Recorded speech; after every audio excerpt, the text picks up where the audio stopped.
Welcome to Sheriff Files. Please like the video, subscribe, and tell me in the comments where are you watching from tonight. Get comfortable, relax, and let's begin. There was no reason for that room to be there, and no way in hell for it to be empty. But I'm getting ahead of myself, aren't I? That's what happens when you get to be my age, 73 years walking this earth, 42 of them carrying a badge in Millhaven County. Time starts to blur at the edges, and the strange cases, well, they have a way of bleeding through the years like old coffee stains on paper. The Hartwell disappearance started ordinary enough. Middle of August, 1987. Heat wave had been pressing down on our little corner of Maine for 2 weeks straight, the kind that makes the asphalt soft and turns tempers brittle. Even the black flies seemed too tired to bite. Martha Hartwell called it in herself, said her husband Edgar hadn't come home from his morning walk. Been gone since dawn, she said, and it was pushing 3 in the afternoon. Now, Edgar Hartwell was 71 years old and walked the same route every morning for the past 15 years. Down Maple Street, around the old cemetery, back through the pine woods behind the Methodist church. 47 minutes like clockwork. Martha used to time him while she made breakfast. She'd have his coffee ready and cooling to exactly the temperature he liked when he walked through that back door. But not that Tuesday. I knew Edgar well enough. Quiet man, kept to himself mostly. Worked 30 years at the paper mill before it closed, then spent his retirement puttering in his garden and reading those thick history books he ordered from Portland. The kind of man who paid his taxes early and never caused a lick of trouble for anyone. When I pulled up to the Hartwell place on Elm Street, Martha was sitting on the front porch, hands folded in her lap like she was waiting for church to start. The house looked the same as it had for the past 20 years. White clapboard with green shutters, small front garden full of Martha's prize roses. But something felt different. The air had that stillness to it, like the moment before thunder breaks. "Any word from Edgar's doctor?"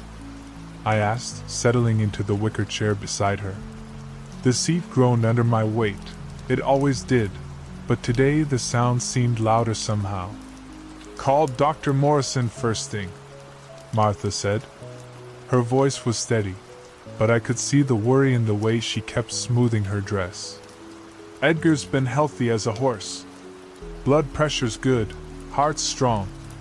No reason for him to just stop somewhere." We organized a search party by 4 o'clock.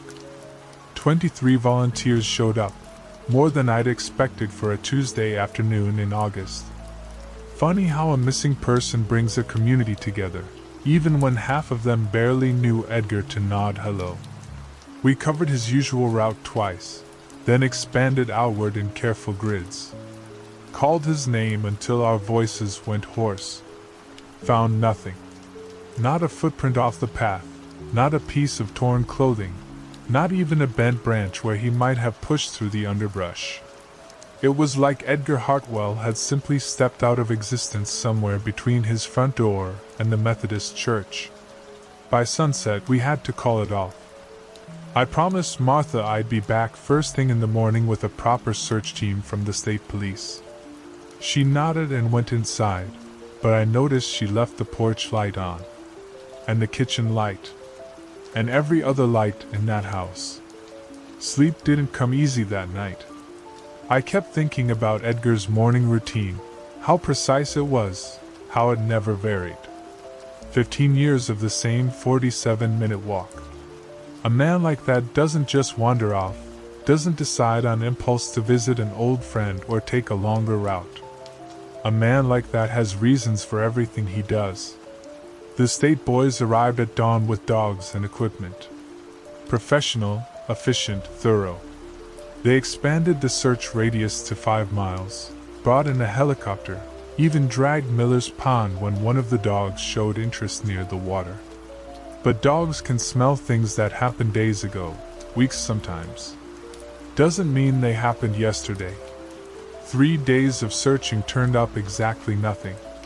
On Friday morning, I sat in Martha's kitchen drinking coffee that tasted like it had been brewing since Tuesday. She looked like she'd aged 5 years and 5 days. Her eyes had that hollow look you see in people who've stopped sleeping properly. "I want to search the house again," I told her. She blinked at me. "The house? But Edgar never came home." "Sometimes we miss things," I said, though I didn't really believe Edgar was hiding in his own closet. "Sometimes a fresh pair of eyes." She nodded and waved toward the stairs. "You know where everything is." I'd been through the house on Wednesday, just a cursory look to make sure Edgar hadn't collapsed somewhere inside. 2 bedrooms upstairs, bathroom, living room, kitchen, and a small den where Edgar kept his books and papers. Everything neat and orderly, the way a mill worker keeps things after 40 years of shift schedules. This time, I went slower. Opened every closet, looked under beds, checked behind the furnace in the basement. The basement was typical for houses built in the 1940s. Low ceiling, fieldstone foundation, cement floor that was older than I was. Edgar used half of it for storage, the other half for a small workshop where he repaired things and built birdhouses for Martha's garden. I was getting ready to head back upstairs when I noticed the wall. The north wall of the basement, behind Edgar's workbench, looked different somehow. Newer. The mortar between the stones was a slightly different color, lighter than the rest. I might not have noticed it at all if the afternoon sun hadn't been slanting through the basement windows at just the right angle. I moved Edgar's workbench, surprised at how easily it slid across the floor, like he'd moved it recently. The wall behind it definitely wasn't original construction. Someone had bricked up what looked like a doorway, maybe 3 feet wide and 6 feet tall. The work was neat, professional, but the mortar hadn't aged the same way as the foundation walls. "Martha," I called up the stairs. "When did you folks have work done on the basement?" Her footsteps creaked across the kitchen floor above my head. "Work? What kind of work? Looks like someone sealed up a doorway down here." A long pause. Then her voice, fainter. We never had any work done on the basement. Not since we moved in." I ran my hands over the newer bricks, feeling for loose mortar. The work had been done well, but after 40-odd years, even good mortar gets brittle. Near the bottom left corner, I found a brick that shifted slightly when I pressed it. "I'm going to need some tools," I called upstairs. Took me 2 hours with Edgar's sledgehammer and chisel to make a hole big enough to see through. The first brick I removed let out a breath of air that smelled like nothing. Not musty basement air, not the smell of things left closed up for decades. Just nothing at all, like the absence of smell. I shone my flashlight through the gap. There was a room back there, maybe 8 feet square, with walls that looked like they'd been carved from solid rock. The floor was smooth stone, worn like it had been walked on for centuries. But what stopped me cold wasn't the room itself. It was that the room was lit. Not brightly, just a soft, even glow that seemed to come from the stone itself. Like moonlight, but warmer. I could see every detail clearly, the walls, the floor, the corners where they met. And I could see that the room was completely empty. No furniture, no objects, no dust or cobwebs. Nothing at all. But I could hear something. Faint, rhythmic. Like breathing, but slower than any human rhythm. In and out, patient as a tide. I widened the hole until I could step through. The moment my boots touched that stone floor, 2 things hit me at once. First, the temperature. It wasn't cold exactly, but it was different from the basement. Neutral, like the air itself had no opinion about hot or cold. Second, the sound changed. That slow breathing became more noticeable, and underneath it, I could swear I heard footsteps. Distant, echoing from somewhere that seemed both far away and very close. The light in that room didn't cast shadows. I held up my hand, twisted it back and forth, but there was no shadow on the wall behind me. The light just was, even and constant and completely unnatural. I spent maybe 10 minutes in that room, looking for anything that might tell me where Edgar had gone. Because by then, I was certain he'd been there. Don't ask me how I knew. 42 years of police work teaches you to trust feelings you can't explain. Edgar had stood in that room, on that smooth stone floor, listening to that impossible breathing. But there was nothing to find. No other doors, no openings in the walls, no place a 71-year-old man could have gone. Just empty stone and that soft, sourceless light and the sound of something huge and patient, breathing in the walls.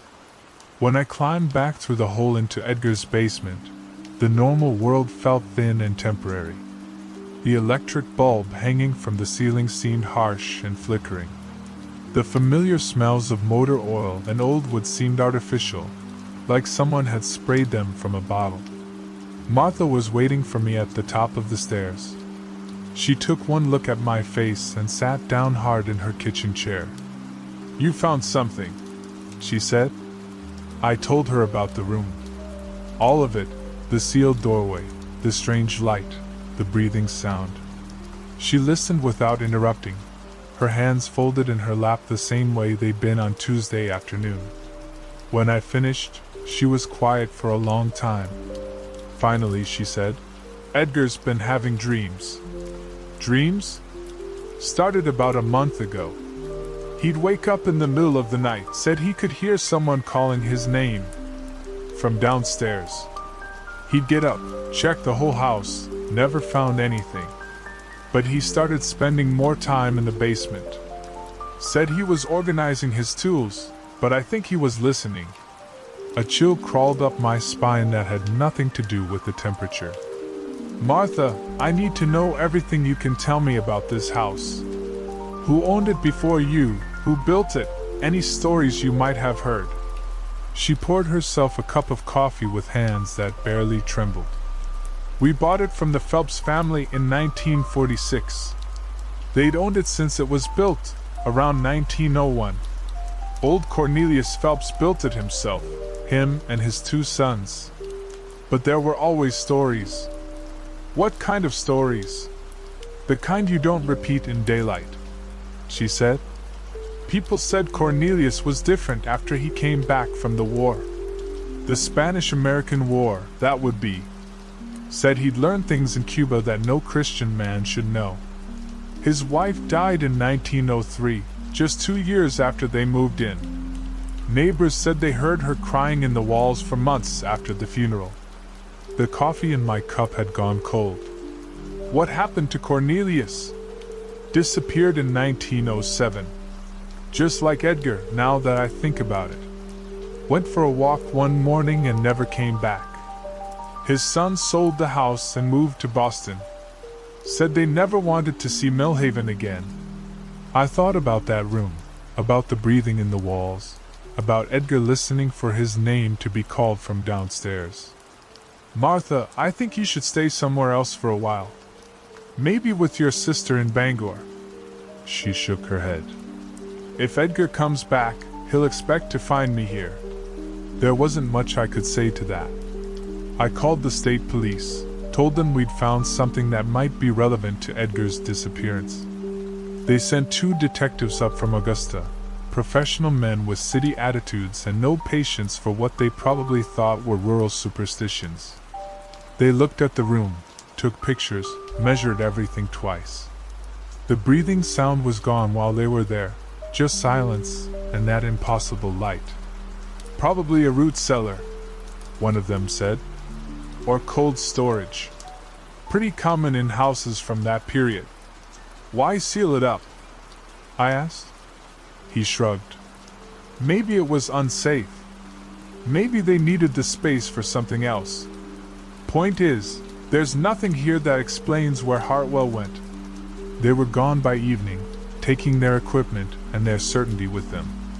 The case would stay open, they said, but without new evidence, there wasn't much more they could do. Edgar Hartwell would join the files of people who walked out of their lives and never walked back. But I couldn't let it go. That night, I drove back to the Hartwell place. Martha had left the lights on again, every window in the house glowing like a beacon.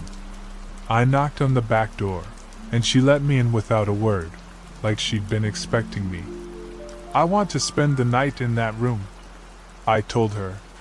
She stared at me for a long moment. "That's not a good idea." "Maybe not. But Edgar went somewhere, and that room is the only place that doesn't make sense. Sometimes you have to follow what doesn't make sense." She made me a thermos of coffee and a sandwich I didn't think I'd be able to eat. At midnight, I climbed down into the basement with a folding chair, a blanket, and a battery-powered lantern I didn't think I'd need. The room was waiting for me. The breathing sound was back, slower than before, deeper. The lights seemed a little brighter, or maybe my eyes were more sensitive to it. I set up my chair in the center of the room and waited. At 12:47 by my watch, I heard the footsteps.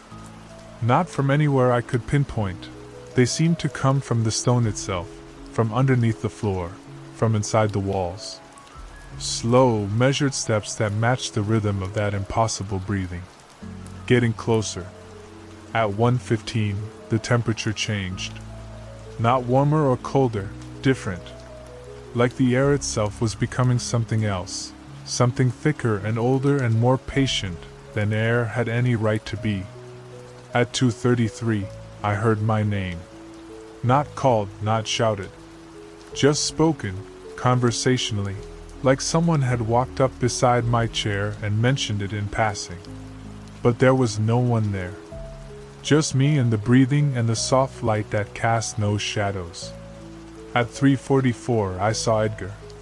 He was standing against the far wall, looking exactly like he had the last time I'd seen him. Same clothes, same expression of quiet concentration he wore when he was thinking through a problem. He looked at me and nodded, the way neighbors do when they pass on the street. "Edgar," I said.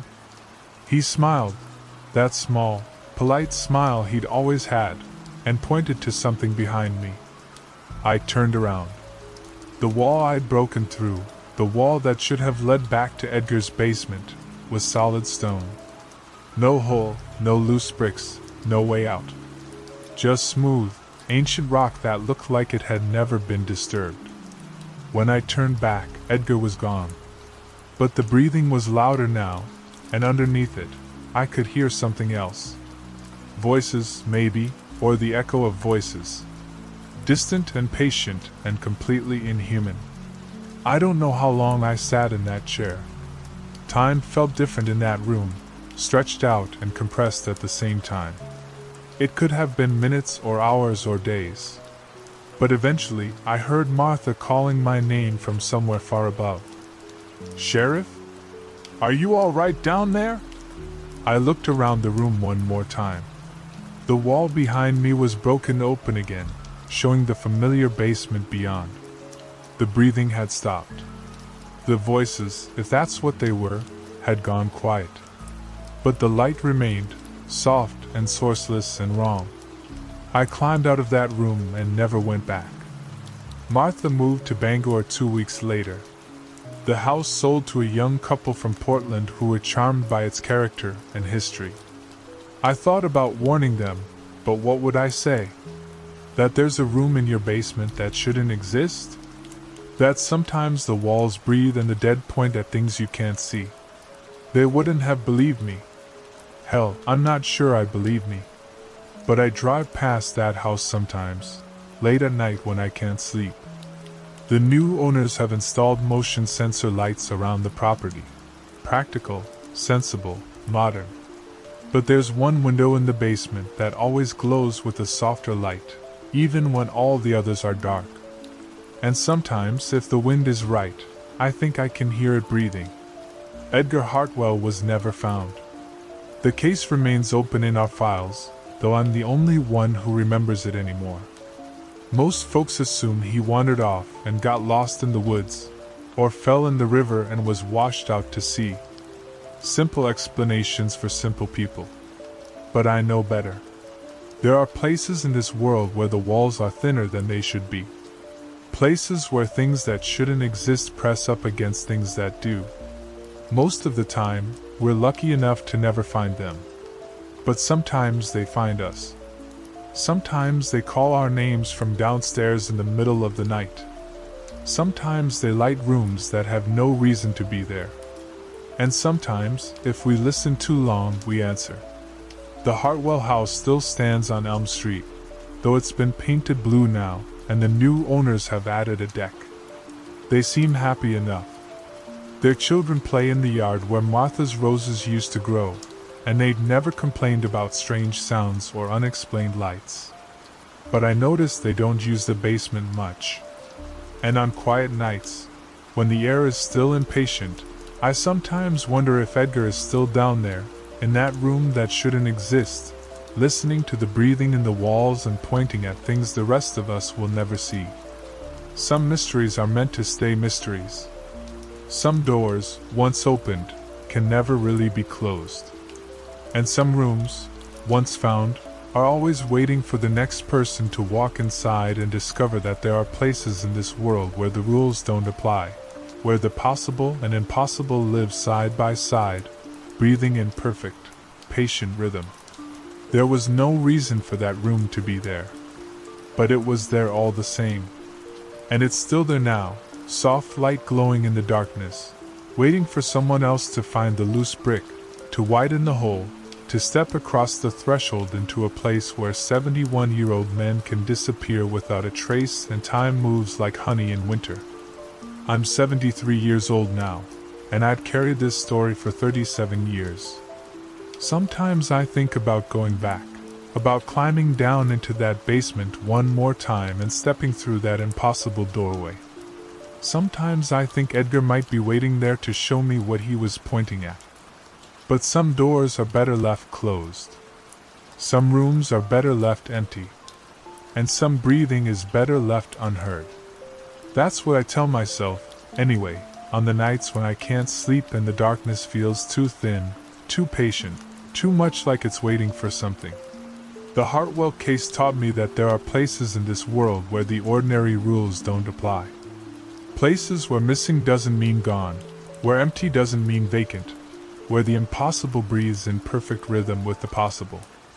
I've never reported what I really found in that basement. Never put it in any official file. Who would believe it? Who would want to? But I remember.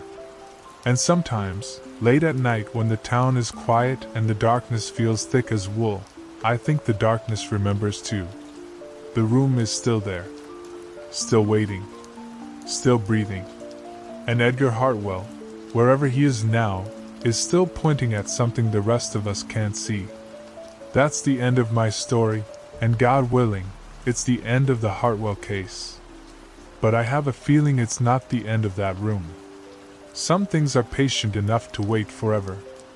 And some mysteries are hungry enough to keep calling names from the darkness until someone finally answers. I pray it won't be you. But if you ever find yourself in a basement that feels too quiet, in a room that glows with sourceless light, in a place where the walls seem to breathe with ancient patience, remember Edgar Hartwell. Remember that some doors lead to places we were never meant to go. And remember that there's no shame in walking away from a mystery that doesn't want to be solved. Sometimes the bravest thing you can do is not answer when something calls your name from the darkness. Sometimes the wisest thing you can do is leave the empty rooms empty. And sometimes the safest thing you can do is accept that there are places in this world where the only reasonable response is to seal up the doorway and never speak of what you found behind it. The Hartwell house still stands. The room still waits. And somewhere in the space between what is and what shouldn't be, Edgar Hartwell is still pointing at something none of us will ever understand. That's enough mystery for one lifetime. That's enough for me.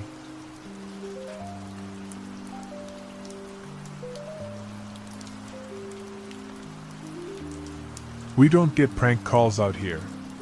And we sure as hell don't get ones from the dead. But that's getting ahead of myself. Let me back up to when it all started. Back when I still believed there were logical explanations for everything that happened in Millbrook County. Back when I thought 37 years of wearing this badge had shown me all the darkness this world had to offer. I was wrong about that. Dead wrong. It began on a Tuesday morning in late October, the kind of morning where the air tastes like copper pennies and the sky looks bruised.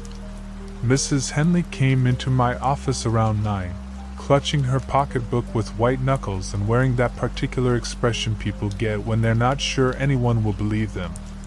She'd gotten a call at 3:13 that morning. Her old rotary phone in the kitchen, the one that hadn't rung past midnight in 20 years. Just static when she answered, she said.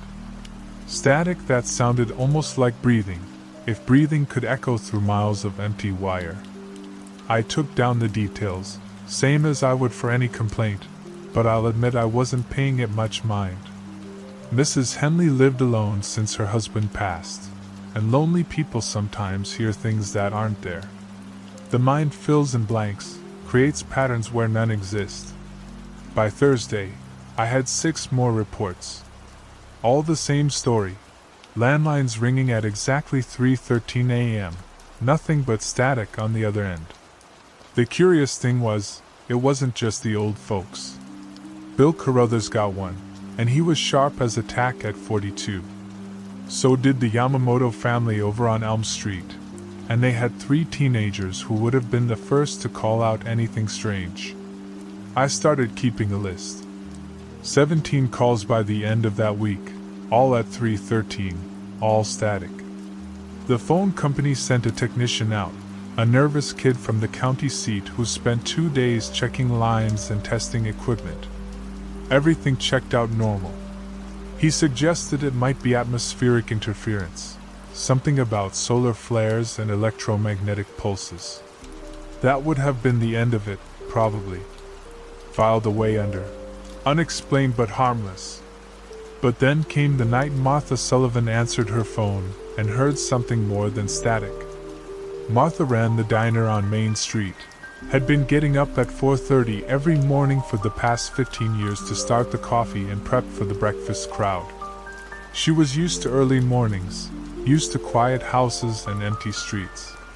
When her phone rang at 3:13 that Sunday night, she was already half awake, lying in bed and listening to the old building settle around her. The static was there, same as everyone else reported. But underneath it, she swore she heard something else. A voice, distant and distorted, like someone calling from the bottom of a well. It said a name. Jenny Caldwell. Jenny Caldwell had been missing for 8 months. She disappeared on a February evening, walking home from her shift at the hardware store. 24 years old, no enemies, no reason to run. We'd searched every inch of the county, dragged the river twice, put out alerts across 3 states. She'd simply vanished, like she'd never existed at all.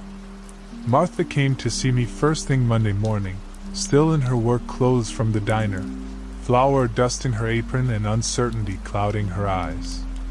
She knew how it sounded. Hell, I knew how it sounded. But Martha wasn't the type to make things up, wasn't prone to flights of fancy or late-night imaginings. I drove out to Jenny's mother's house that afternoon. Sarah Caldwell had aged a decade in the 8 months since her daughter disappeared, and the hope that flickered in her eyes when she saw my patrol car was painful to witness. I told her about Martha's call, watched that hope transform into something harder to identify. She hadn't gotten any mysterious phone calls, she said, but she asked me something that stuck with me. Why would someone call Martha's number to say Jenny's name? It was a good question. Martha barely knew Jenny, had maybe served her coffee a handful of times. If someone was trying to send a message about Jenny Caldwell, why not call her mother? Why not call me? The calls continued. Not every night, but often enough that people started unplugging their phones before bed. The static was always there, but now others reported hearing voices underneath the electronic snow. Names, mostly. Sometimes just fragments of words that could have been anything or nothing. Mrs. Henderson swore she heard Tommy Breslin whisper through the interference. Tommy had been missing for 3 years, disappeared during a hunting trip in the state forest. His truck was found parked at a trailhead, rifle still in the rack, wallet still in the glove compartment. We'd assumed he'd gotten turned around, maybe had a heart attack or a fall somewhere in those thousands of acres of woods. Happens more than people think. Then Carl Munson heard David Price crackling through his kitchen phone at 3:13 on a Wednesday night.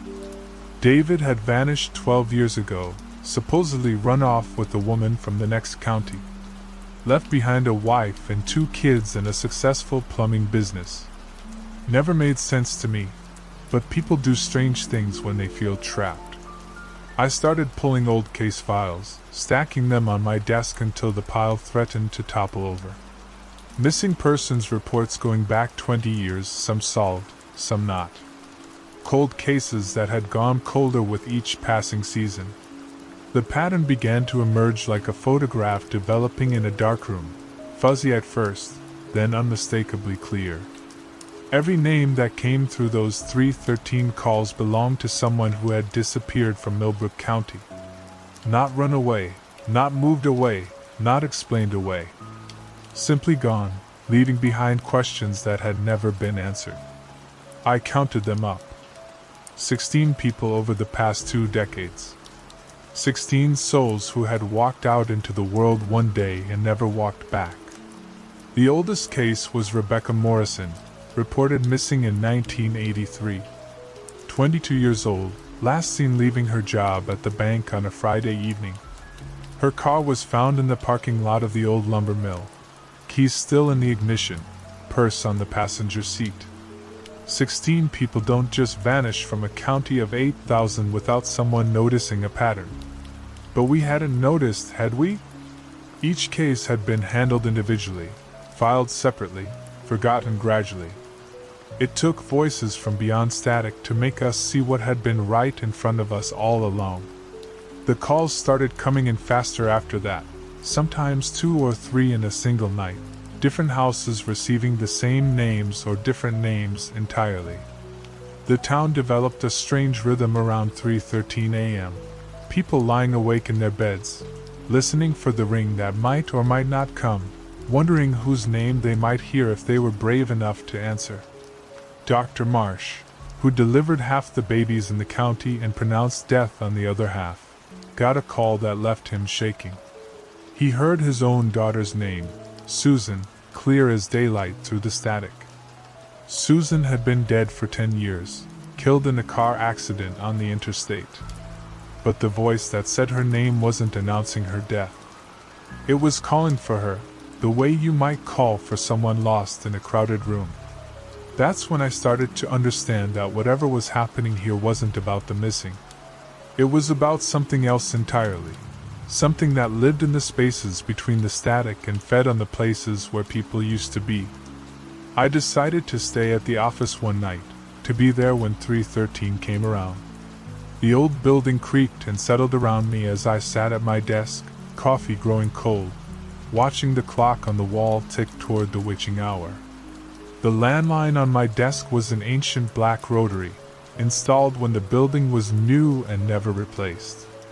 It had seen thousands of calls over the years, reports of domestic disturbances and drunk drivers, pleas for help and confessions of guilt. At 3:12, the building went completely silent.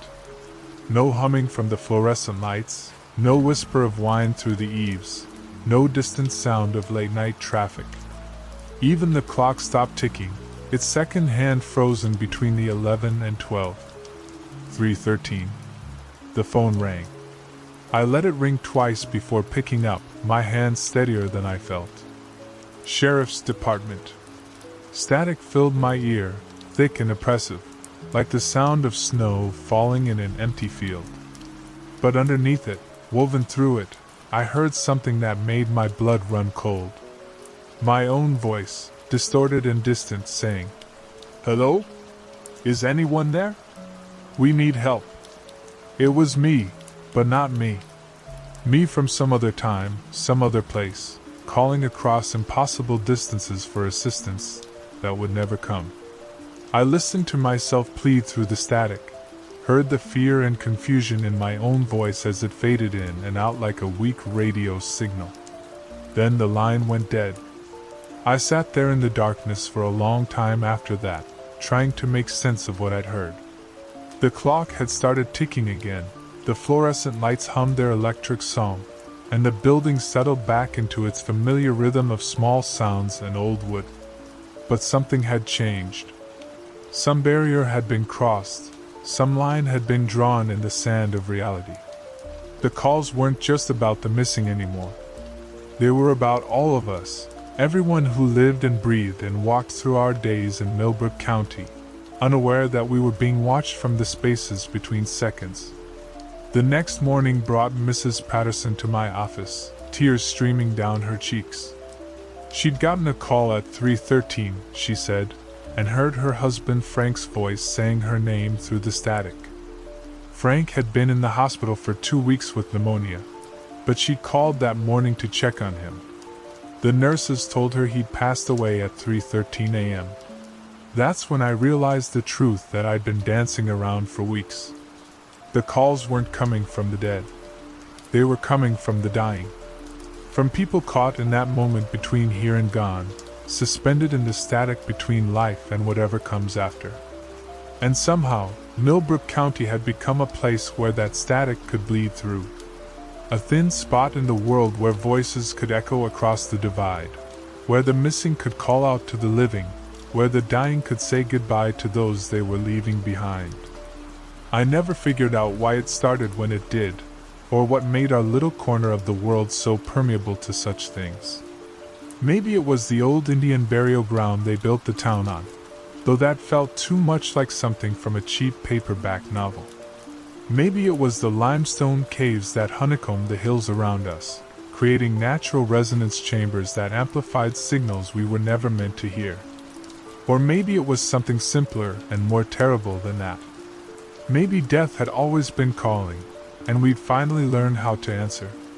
The calls continued for 3 more weeks, becoming part of the town's nightly ritual. People stopped being afraid and started being expectant, gathering around their phones at 3:13 like families around a radio during wartime, waiting for news from a distant front. Then, as suddenly as they'd begun, they stopped. November 15th was the last night anyone received a call.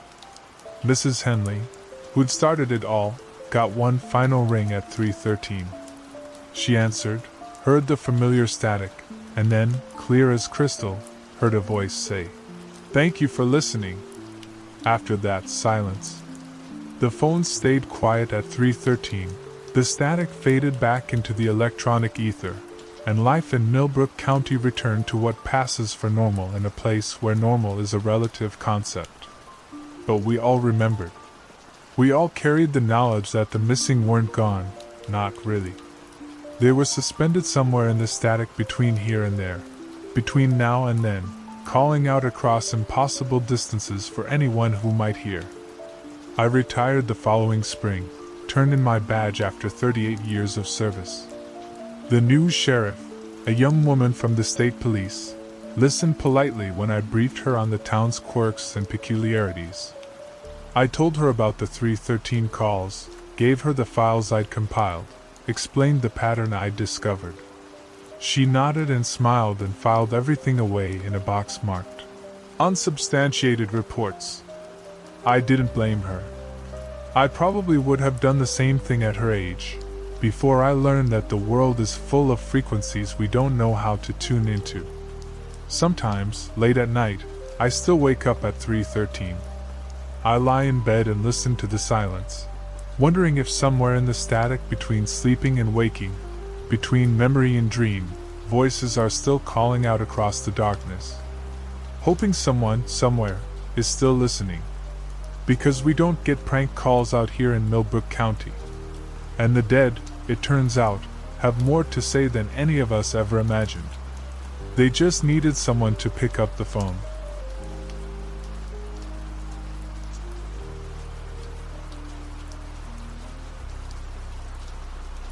Every driver who picks her up never makes it to town. That's what they started saying around here after the third one went missing, though I'd been hearing whispers about the woman in white for months before that.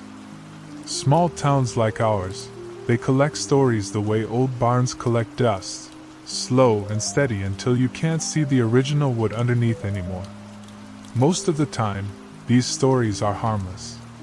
Old wives' tales about which creek runs backwards during the full moon, or why the crows won't nest on the Hendricks property.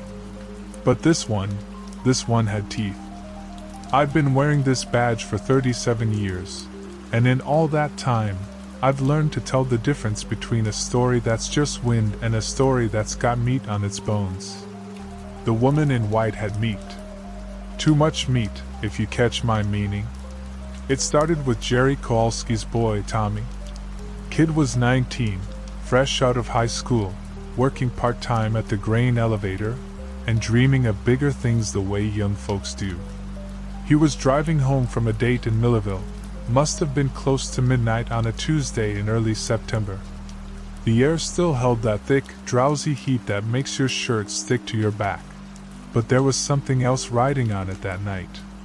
Something that made the cattle in the fields along Route 47 bunch up tight against their fences, heads turned toward the road like they were watching for something.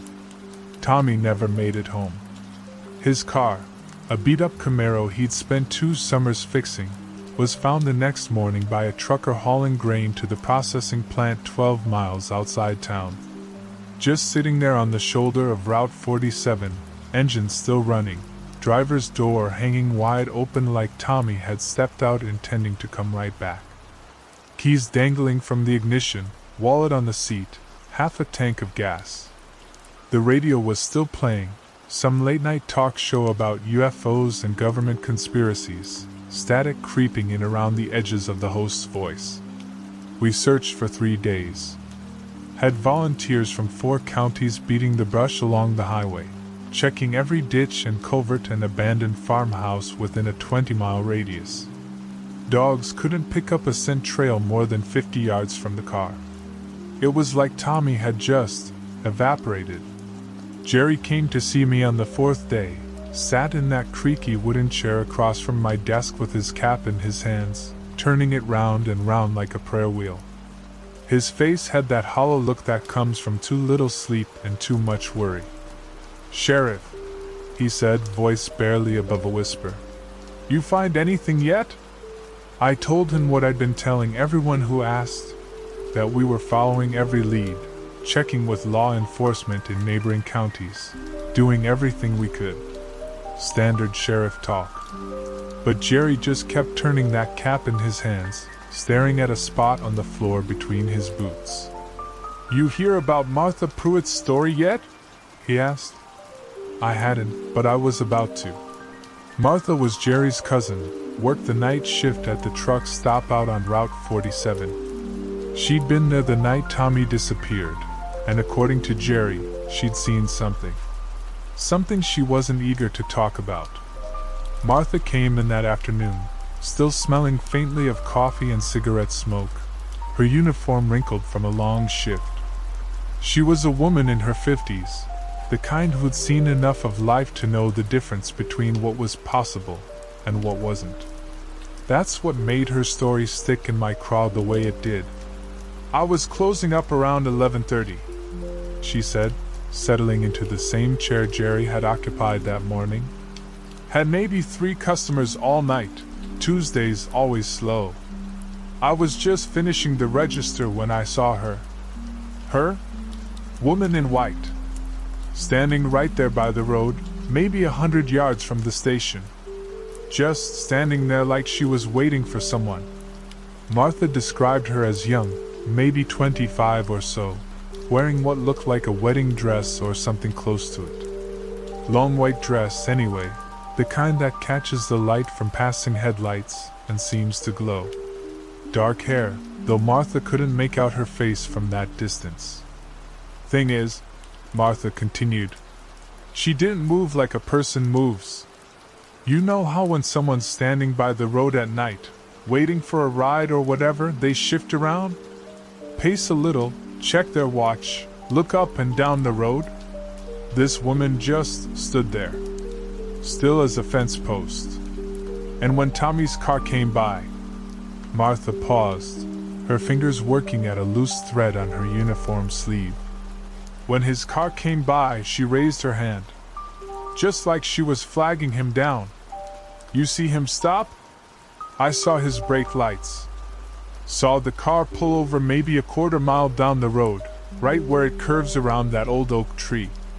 But then what?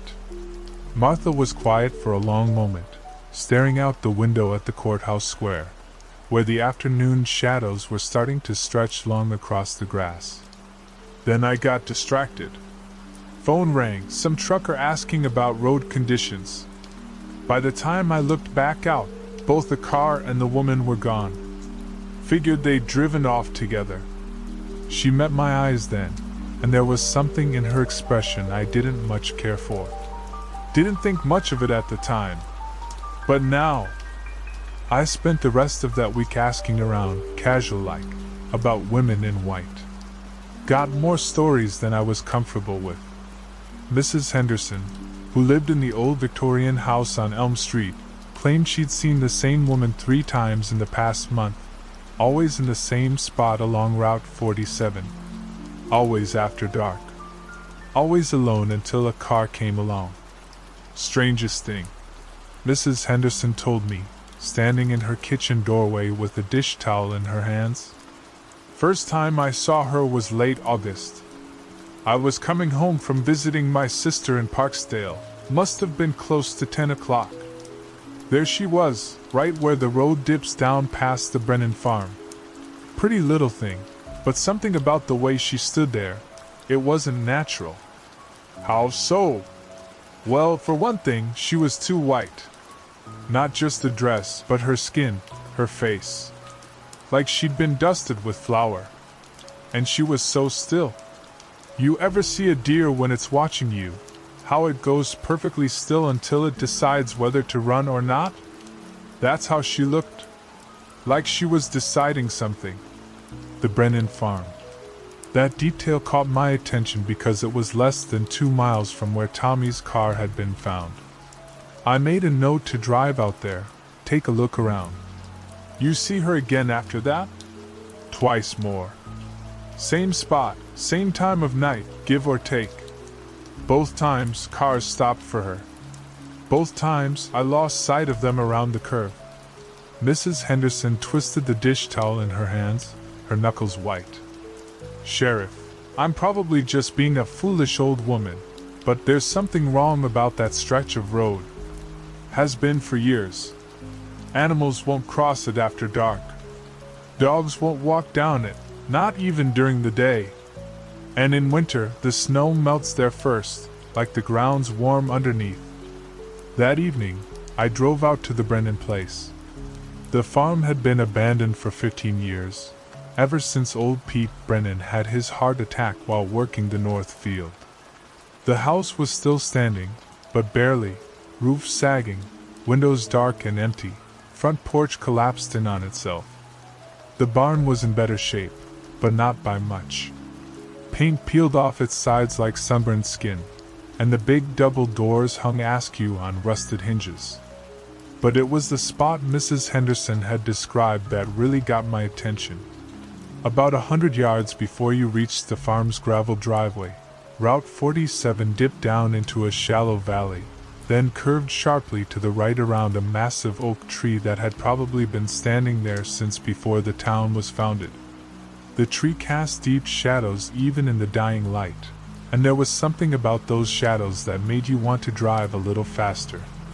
I pulled over and got out, walking the shoulder of the road where Tommy's car had been found. The asphalt was still warm from the day's heat, but underneath my feet, the ground felt different. Softer somehow, like it was absorbing the warmth instead of reflecting it. I knelt down and pressed my palm to the earth beside the road. It was warm, all right. Warm enough that I pulled my hand back with a start. That's when I noticed the flowers. They were growing in a rough circle maybe 10 feet across, right at the edge of the road. White flowers, some kind I didn't recognize. They had a strange, sweet smell that reminded me of something, but I couldn't place what. The petals were translucent, almost glowing in the twilight, and when a breeze stirred them, they didn't rustle like normal flowers. They moved with a soft, whispering sound that raised the hair on the back of my neck. I was still crouched there, staring at those flowers, when I heard the sound of a car engine coming down Route 47 from the direction of town. I stood up, dusting off my knees, and watched as a pickup truck rounded the curve. It was Billy Morrison, heading home from his job at the foundry. He slowed down when he saw my cruiser, rolled down his window. "Everything all right, Sheriff?" "Just checking on something," I told him. "You drive this road much at night, Billy?" "Most every day." "Why? You ever see anything unusual out here? Anyone walking along the road, maybe looking for a ride?" Billy's expression changed. He glanced past me toward the circle of white flowers, then back at my face. "You talking about the woman in white? You've seen her?" "3 times in the past month. Always right here, right where you're standing. Beautiful woman, but..." He shook his head. "Sheriff, there's something not right about her. I stopped the first time, figured she needed help. But when I pulled over and got out to talk to her, she just disappeared. 1 second she was there, next second she wasn't. No sound, no movement. Just gone." "What about the other times?" "Didn't stop. Just drove past as fast as I could. But I could see her in my rearview mirror, watching me go." "And Sheriff?" Billy's voice dropped to almost a whisper. "She was smiling." After Billy drove off, I stood there in the gathering dusk, looking at those white flowers and trying to piece together what I was dealing with. A woman in white who appeared and disappeared.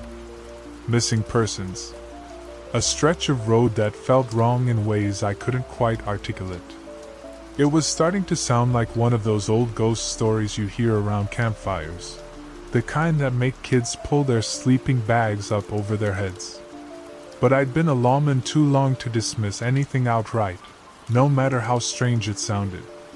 The next missing person was Sarah Chin, a traveling sales rep from Des Moines who was passing through town on her way to a client meeting in Cedar Falls.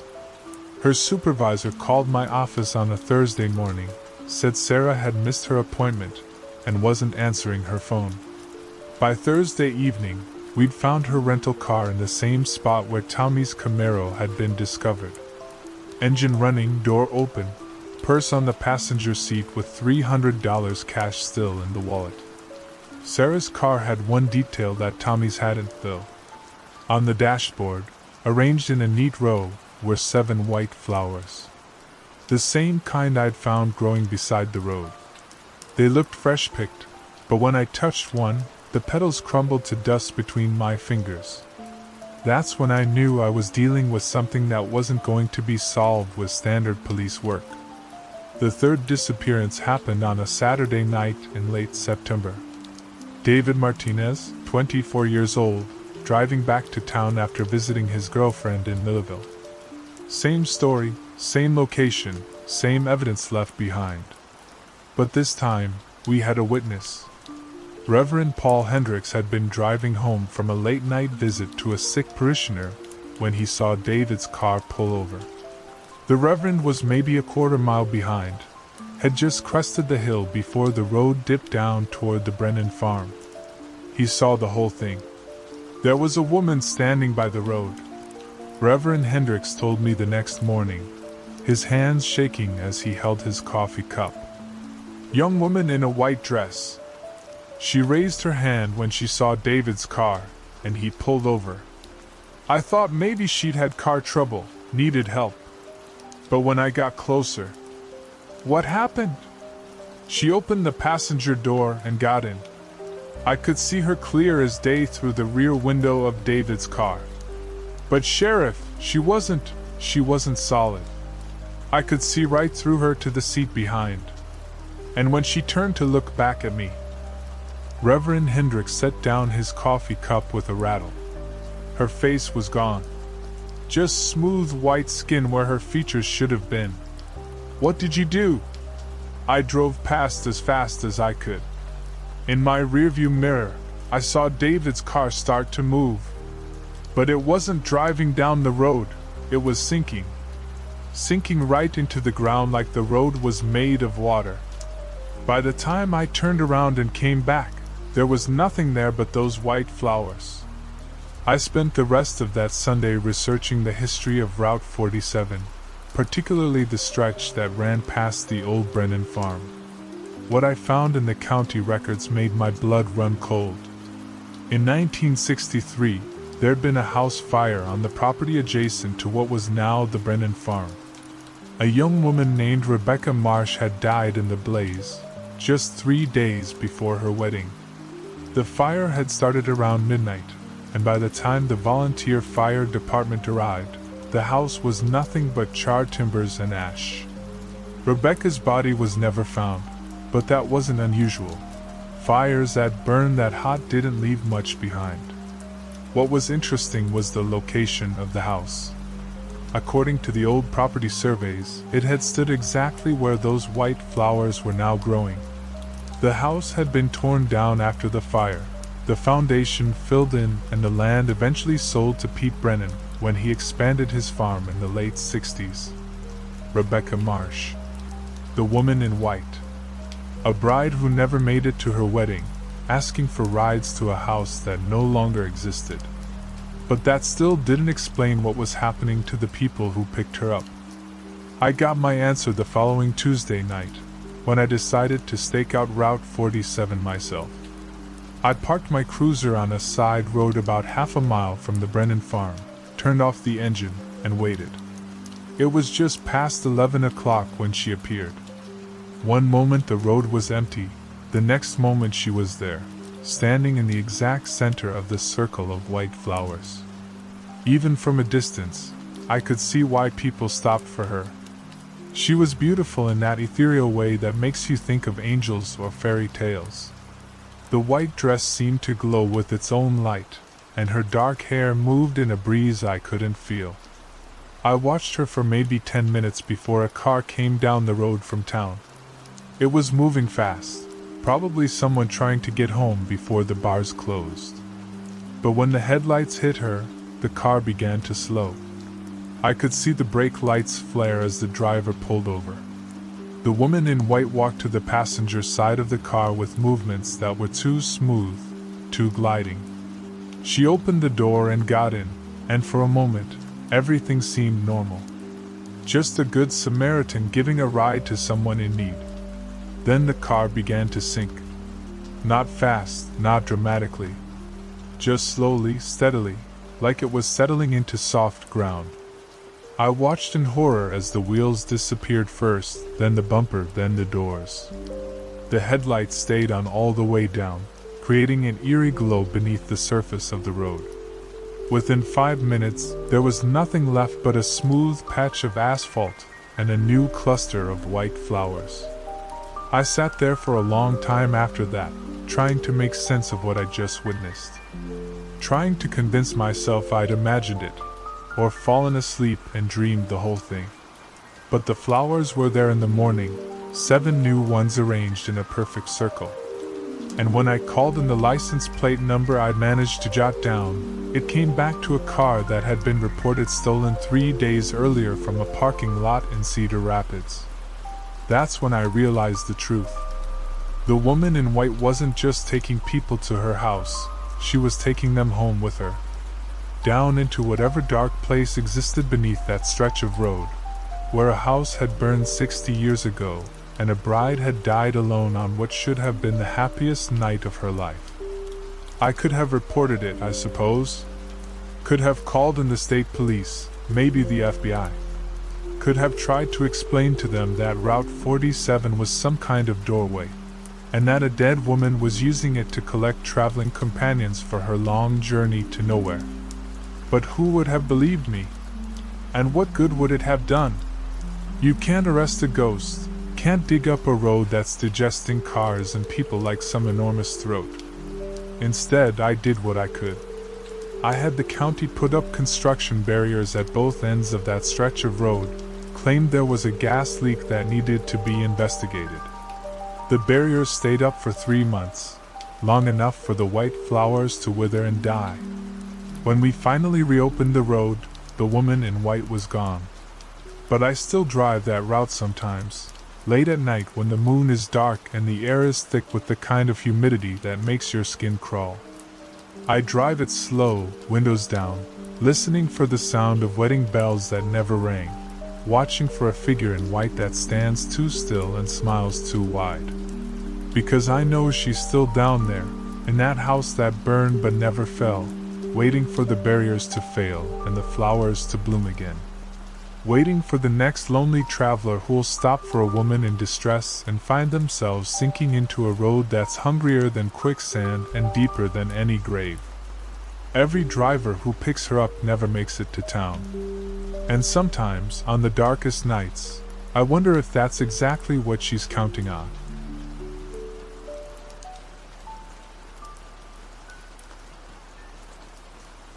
Every driver who picks her up never makes it to town. That's what they started saying around here after the third one went missing, though I'd been hearing whispers about the woman in white for months before that. Small towns like ours, they collect stories the way old barns collect dust, slow and steady until you can't see the original wood underneath anymore.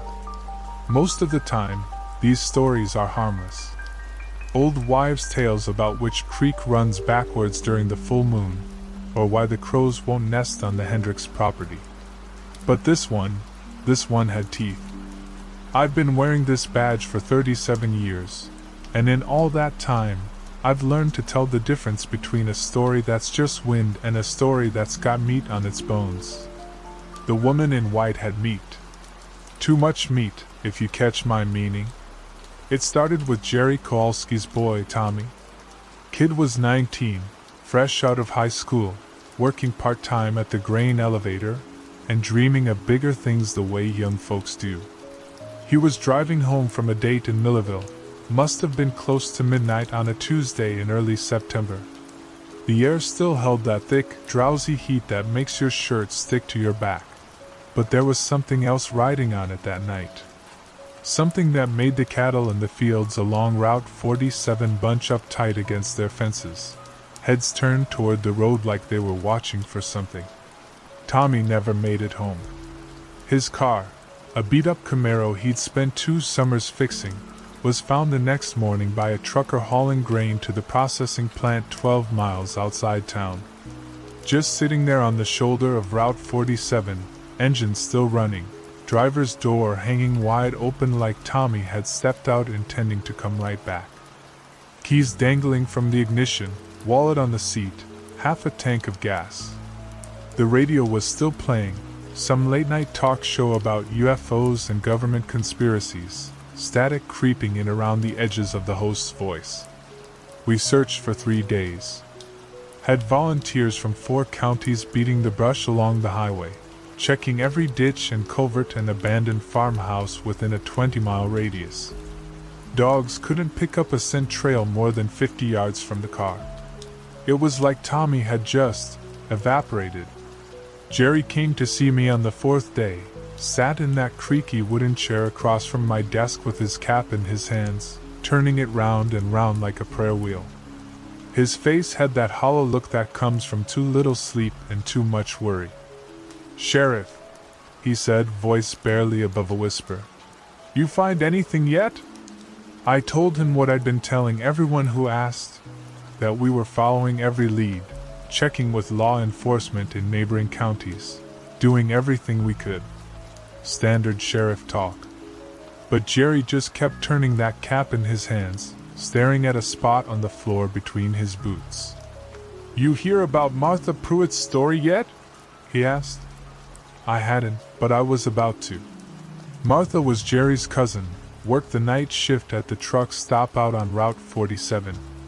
She'd been there the night Tommy disappeared, and according to Jerry, she'd seen something. Something she wasn't eager to talk about. Martha came in that afternoon, still smelling faintly of coffee and cigarette smoke, her uniform wrinkled from a long shift.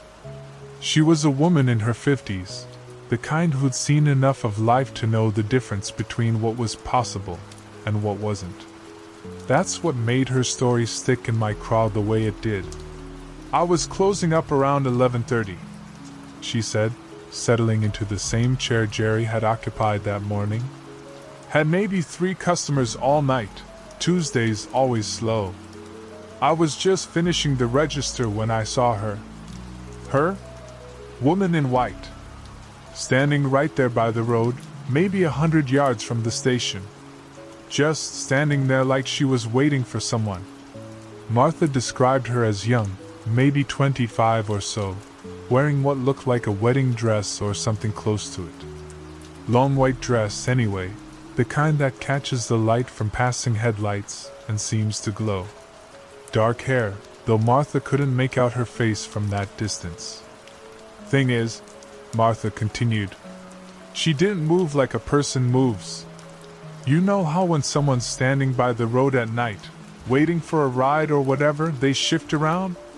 Pace a little, check their watch, look up and down the road? This woman just stood there, still as a fence post. And when Tommy's car came by..." Martha paused, her fingers working at a loose thread on her uniform sleeve. "When his car came by, she raised her hand, just like she was flagging him down. You see him stop? I saw his brake lights. Saw the car pull over maybe a quarter mile down the road, right where it curves around that old oak tree. But then..." "Then what?" Martha was quiet for a long moment, staring out the window at the courthouse square, where the afternoon shadows were starting to stretch long across the grass. "Then I got distracted.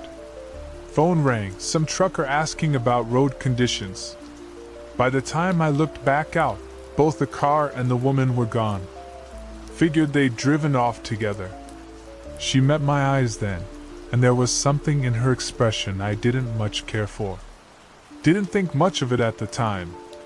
But now, I spent the rest of that week asking around, casual-like, about women in white. Got more stories than I was comfortable with. Mrs. Henderson, who lived in the old Victorian house on Elm Street, claimed she'd seen the same woman 3 times in the past month, always in the same spot along Route 47. Always after dark. Always alone until a car came along. Strangest thing, Mrs. Henderson told me, standing in her kitchen doorway with a dish towel in her hands. First time I saw her was late August. I was coming home from visiting my sister in Parksdale, must have been close to 10 o'clock. There she was, right where the road dips down past the Brennan farm. Pretty little thing, but something about the way she stood there, it wasn't natural. How so? Well, for one thing, she was too white.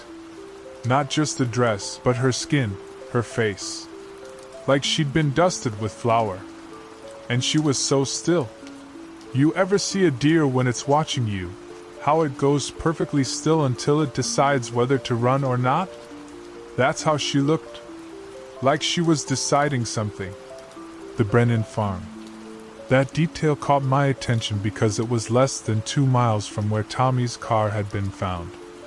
I made a note to drive out there, take a look around. You see her again after that? Twice more. Same spot, same time of night, give or take. Both times cars stopped for her. Both times I lost sight of them around the curve. Mrs. Henderson twisted the dish towel in her hands, her knuckles white.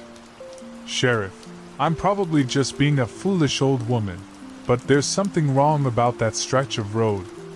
Has been for years. Animals won't cross it after dark. Dogs won't walk down it, not even during the day. And in winter, the snow melts there first, like the ground's warm underneath. That evening, I drove out to the Brennan place. The farm had been abandoned for 15 years, ever since old Pete Brennan had his heart attack while working the north field. The house was still standing, but barely, roof sagging, windows dark and empty, front porch collapsed in on itself. The barn was in better shape, but not by much. Paint peeled off its sides like sunburned skin, and the big double doors hung askew on rusted hinges. But it was the spot Mrs. Henderson had described that really got my attention. About 100 yards before you reached the farm's gravel driveway, Route 47 dipped down into a shallow valley, then curved sharply to the right around a massive oak tree that had probably been standing there since before the town was founded. The tree cast deep shadows even in the dying light, and there was something about those shadows that made you want to drive a little faster. I pulled over and got out, walking the shoulder of the road where Tommy's car had been found. The asphalt was still warm from the day's heat, but underneath my feet, the ground felt different. Softer somehow, like it was absorbing the warmth instead of reflecting it. I knelt down and pressed my palm to the earth beside the road. It was warm, all right. Warm enough that I pulled my hand back with a start. That's when I noticed the flowers. They were growing in a rough circle maybe 10 feet across, right at the edge of the road. White flowers, some kind I didn't recognize. They had a strange, sweet smell that reminded me of something, but I couldn't place what. The petals were translucent, almost glowing in the twilight, and when a breeze stirred them, they didn't rustle like normal flowers. They moved with a soft, whispering sound that raised the hair on the back of my neck. I was still crouched there, staring at those flowers, when I heard the sound of a car engine coming down Route 47 from the direction of town. I stood up, dusting off my knees, and watched as a pickup truck rounded the curve. It was Billy Morrison, heading home from his job at the foundry. He slowed down when he saw my cruiser, rolled down his window. "Everything all right, Sheriff?" "Just checking on something," I told him. "You drive this road much at night, Billy?" "Most every day." "Why? You ever see anything unusual out here? Anyone walking along the road, maybe looking for a ride?" Billy's expression changed.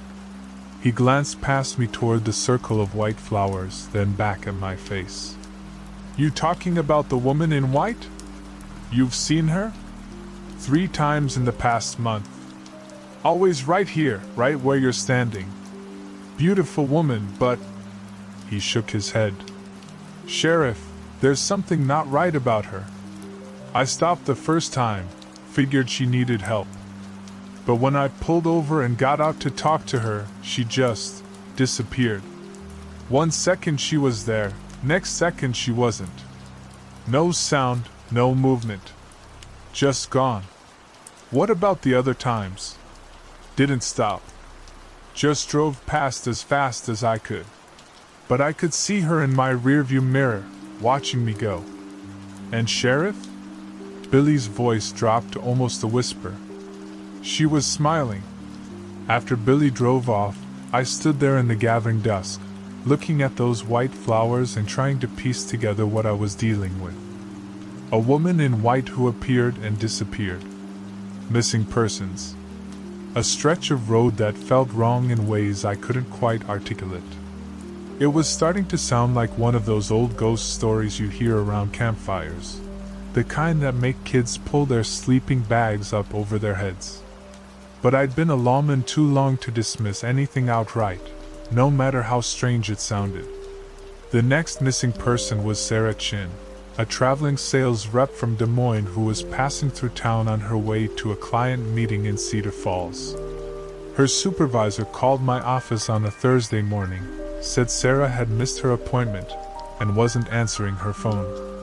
By Thursday evening, we'd found her rental car in the same spot where Tommy's Camaro had been discovered. Engine running, door open, purse on the passenger seat with $300 cash still in the wallet. Sarah's car had one detail that Tommy's hadn't, though. On the dashboard, arranged in a neat row, were 7 white flowers. The same kind I'd found growing beside the road. They looked fresh picked, but when I touched one, the petals crumbled to dust between my fingers. That's when I knew I was dealing with something that wasn't going to be solved with standard police work. The third disappearance happened on a Saturday night in late September. David Martinez, 24 years old, driving back to town after visiting his girlfriend in Millville. Same story, same location, same evidence left behind. But this time, we had a witness. Reverend Paul Hendricks had been driving home from a late-night visit to a sick parishioner when he saw David's car pull over. The Reverend was maybe a quarter mile behind, had just crested the hill before the road dipped down toward the Brennan farm. He saw the whole thing. There was a woman standing by the road. Reverend Hendricks told me the next morning, his hands shaking as he held his coffee cup. Young woman in a white dress. She raised her hand when she saw David's car, and he pulled over. I thought maybe she'd had car trouble, needed help. But when I got closer, what happened? She opened the passenger door and got in. I could see her clear as day through the rear window of David's car. But Sheriff, she wasn't solid. I could see right through her to the seat behind. And when she turned to look back at me, Reverend Hendricks set down his coffee cup with a rattle. Her face was gone. Just smooth white skin where her features should have been. What did you do? I drove past as fast as I could. In my rearview mirror, I saw David's car start to move. But it wasn't driving down the road, it was sinking. Sinking right into the ground like the road was made of water. By the time I turned around and came back, there was nothing there but those white flowers. I spent the rest of that Sunday researching the history of Route 47, particularly the stretch that ran past the old Brennan farm. What I found in the county records made my blood run cold. In 1963, there'd been a house fire on the property adjacent to what was now the Brennan farm. A young woman named Rebecca Marsh had died in the blaze, just 3 days before her wedding. The fire had started around midnight, and by the time the volunteer fire department arrived, the house was nothing but charred timbers and ash. Rebecca's body was never found, but that wasn't unusual. Fires that burned that hot didn't leave much behind. What was interesting was the location of the house. According to the old property surveys, it had stood exactly where those white flowers were now growing. The house had been torn down after the fire, the foundation filled in, and the land eventually sold to Pete Brennan when he expanded his farm in the late 60s. Rebecca Marsh. The woman in white. A bride who never made it to her wedding, asking for rides to a house that no longer existed. But that still didn't explain what was happening to the people who picked her up.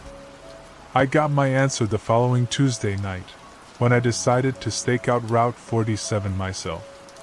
I parked my cruiser on a side road about half a mile from the Brennan farm, turned off the engine, and waited. It was just past 11 o'clock when she appeared. One moment the road was empty, the next moment she was there, standing in the exact center of the circle of white flowers. Even from a distance, I could see why people stopped for her.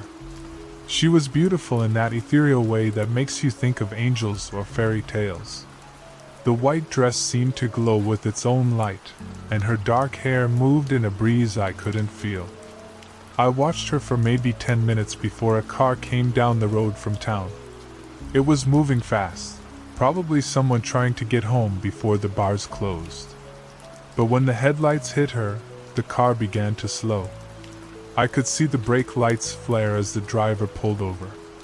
The woman in white walked to the passenger side of the car with movements that were too smooth, too gliding. She opened the door and got in, and for a moment, everything seemed normal. Just a good Samaritan giving a ride to someone in need. Then the car began to sink. Not fast, not dramatically. Just slowly, steadily, like it was settling into soft ground. I watched in horror as the wheels disappeared first, then the bumper, then the doors.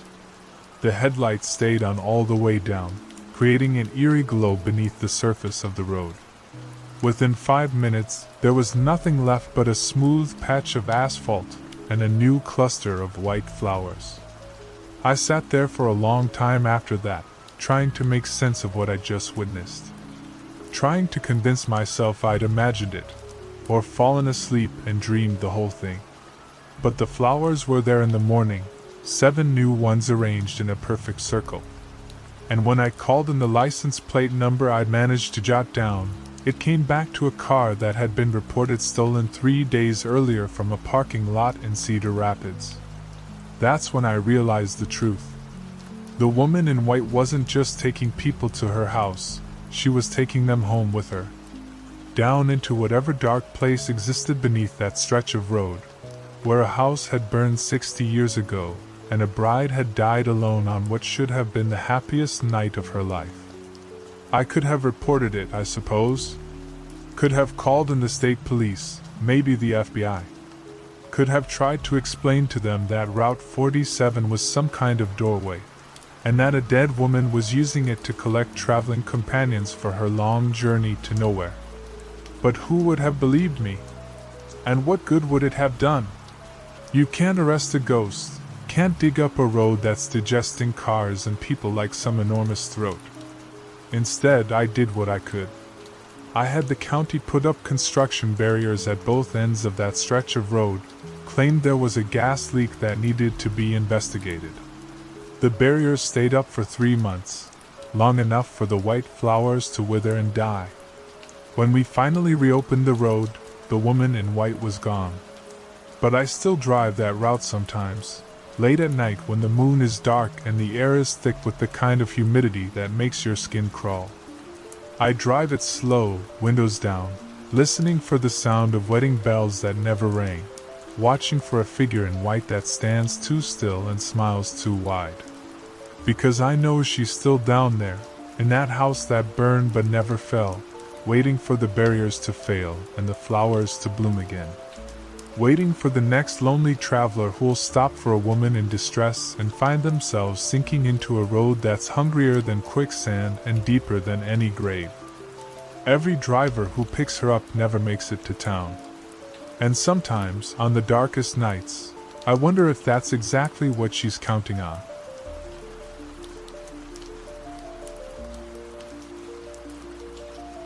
I heard the whistle last night. And it wasn't the wind. 43 years I've worn this badge in Millhaven, and I've learned to distinguish between sounds that belong and sounds that don't.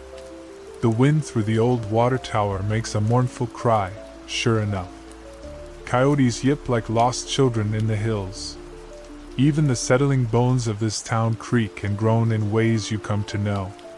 But that whistle, sharp, lonesome, carrying across the valley like a voice from the grave, that was something else entirely.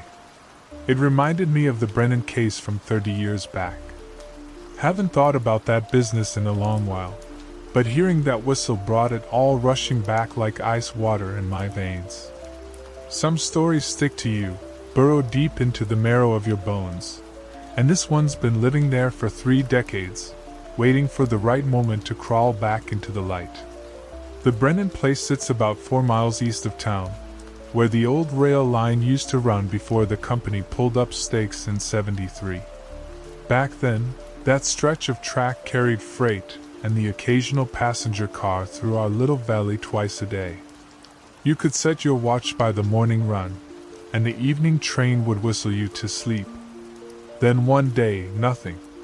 The rails went quiet, the station house locked up tight, and the weeds started their slow reclaim. By 1994, most folks had forgotten there ever was a train. The station building still stood, weathered gray as old bone, but the tracks were long gone, sold for scrap and hauled away on flatbed trucks. Nothing left but the gravel bed, grown over with thistle and wild grass, and the concrete platform where travelers once waited with their suitcases and their dreams. The call came in on a Tuesday morning in October. Martha Brennan's voice shook like autumn leaves as she told me about the sounds coming from the old station. Heard them 3 nights running, she said. The unmistakable chuff and clatter of a locomotive, the screech of steel wheels on steel rails, and that lonesome whistle cutting through the pre-dawn darkness. I'd known Martha since grade school. Sensible woman, not given to flights of fancy or tall tales. If she said she heard a train, then she heard something. But trains don't run on tracks that ain't there. "Sheriff," she said, and I could hear her kitchen clock ticking in the background, steady as a heartbeat. "I went out on the porch last night, just to see. There wasn't nothing there. No train, no lights, no nothing. But I could hear it plain as day, rumbling past like it was real as the morning sun." I told her I'd drive out that afternoon, take a look around. Professional obligation, you understand. But in truth, Martha's call had stirred something uneasy in my gut. Our valley has always been a place where the past doesn't stay buried proper. Old hurts linger in the soil, old sorrows echo in the hills. Maybe it was just the change of seasons, the way October light slants low and strange. But I found myself thinking about things that ought to stay forgotten. The Brennan house sits on a rise overlooking what used to be the station. Martha met me at the door, her face drawn tight with worry. She was a small woman, bird-boned and quick, but that day she moved like someone carrying a heavy load. Led me out to the back porch and pointed down the slope to where the old platform crouched in the weeds. "Started 3 nights ago," she said. "Around 2:30 in the morning. I was up with my insomnia, sitting here with a cup of tea, when I heard it. Thought I was dreaming at first. The station building looked like what it was, an abandoned relic slowly returning to the earth. The roof sagged, the windows were boarded up, and the paint had long since weathered away to bare wood. But the concrete platform was still intact, a pale rectangle in the golden grass, maybe 30 feet long and 8 feet wide. You could still make out the yellow safety line painted along the edge, faded but visible. "What exactly did you hear?" I asked. Martha wrapped her sweater tighter around her shoulders. "All of it. The whole thing. Engine noise getting louder, then the whistle as it approached the station. Brakes squealing. Then quiet for maybe 5 minutes. Then the whistle again, and the sound moving away, getting fainter until it was gone." I walked down to the platform, Martha trailing behind. The afternoon sun was warm on my back, but there was a chill in the air that spoke of winter coming. The concrete was cracked and stained with age, sprouting tufts of grass through the fissures. I knelt and ran my hand along the surface, feeling for I don't know what. Vibrations, maybe? Some trace of whatever Martha had heard. Nothing but cold stone and the whisper of wind through the weeds. "You call anyone else about this?" I asked.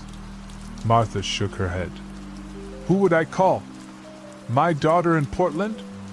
She'd have me in a home before Christmas. You're the only one who might understand." I stood up, brushing dirt from my knees. The valley stretched out around us, quiet except for the distant hum of traffic on the county road. No railroad tracks, no sign there ever had been any.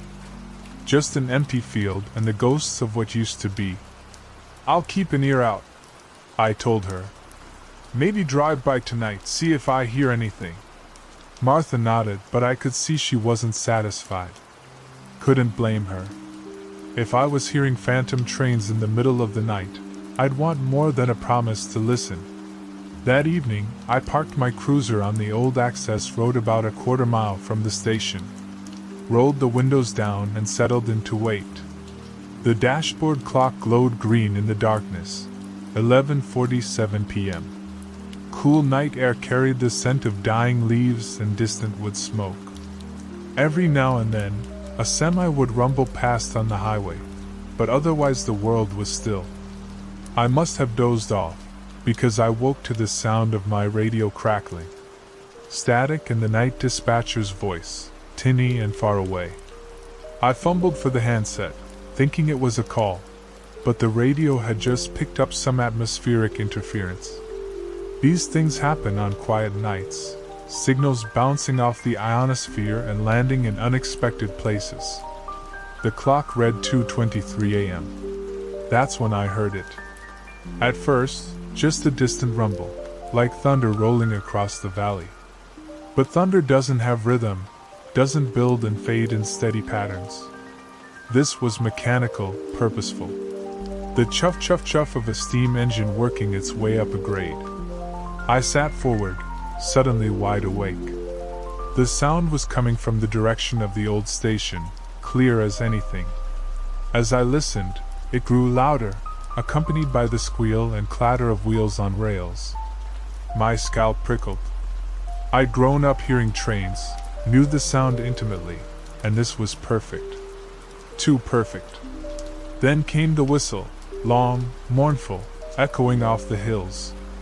The engineer's warning as he approached the station. I felt the hair on my arms stand up. I grabbed my flashlight and stepped out of the cruiser. The night air was sharp and still, but I could hear everything now. The hiss of steam, the rhythmic chuff of the engine, the metallic screech of brakes engaging. All of it clear and unmistakable, coming from a place where no train could possibly be. I walked toward the sound, flashlight beam cutting through the darkness. The noise grew louder with each step, until it seemed like the locomotive should be right in front of me, headlight blazing, steam hissing from the cylinders. But my flashlight revealed only the empty platform, the abandoned station building, and the weed-choked field where the tracks used to run. The sound stopped. Complete silence, so sudden and absolute it made my ears ring. No gradual fade, no distant rumble disappearing into the night. One moment there was a train idling at the platform, the next there was nothing at all. I stood there for maybe 10 minutes, listening to my own heartbeat and the whisper of wind through the grass. Then I walked back to the cruiser, hands shaking just enough to make lighting a cigarette difficult. Sat there until dawn, but didn't hear anything else. Martha called the next morning before I'd even finished my coffee. Voice brittle with exhaustion and something deeper, a fear that went bone deep. "You heard it, didn't you?" she said. I couldn't lie to her. "Yeah, I heard it. What are we going to do?" That was the question, wasn't it? What do you do when the impossible happens in broad daylight? Or in this case, dead of night? File a report? Call in the state boys? Tell them we had a ghost train making regular stops at an abandoned station? "Let me do some research," I said. "See what I can find about the old railroad." I spent the afternoon at the county courthouse, digging through old records and newspaper archives. The railroad had run through our valley from 1923 to 1973, carrying timber and freight, with passenger service added in the 50s. Regular as clockwork, 2 runs a day, until the company decided the route wasn't profitable anymore. But there was something else. A small item in the local paper from September 1952. A passenger train had derailed about 2 miles east of the station, locomotive and 2 cars tumbling down an embankment after hitting a rock slide. 7 people died, including the engineer and the conductor. The paper didn't give many details, just the bare facts and a list of the dead.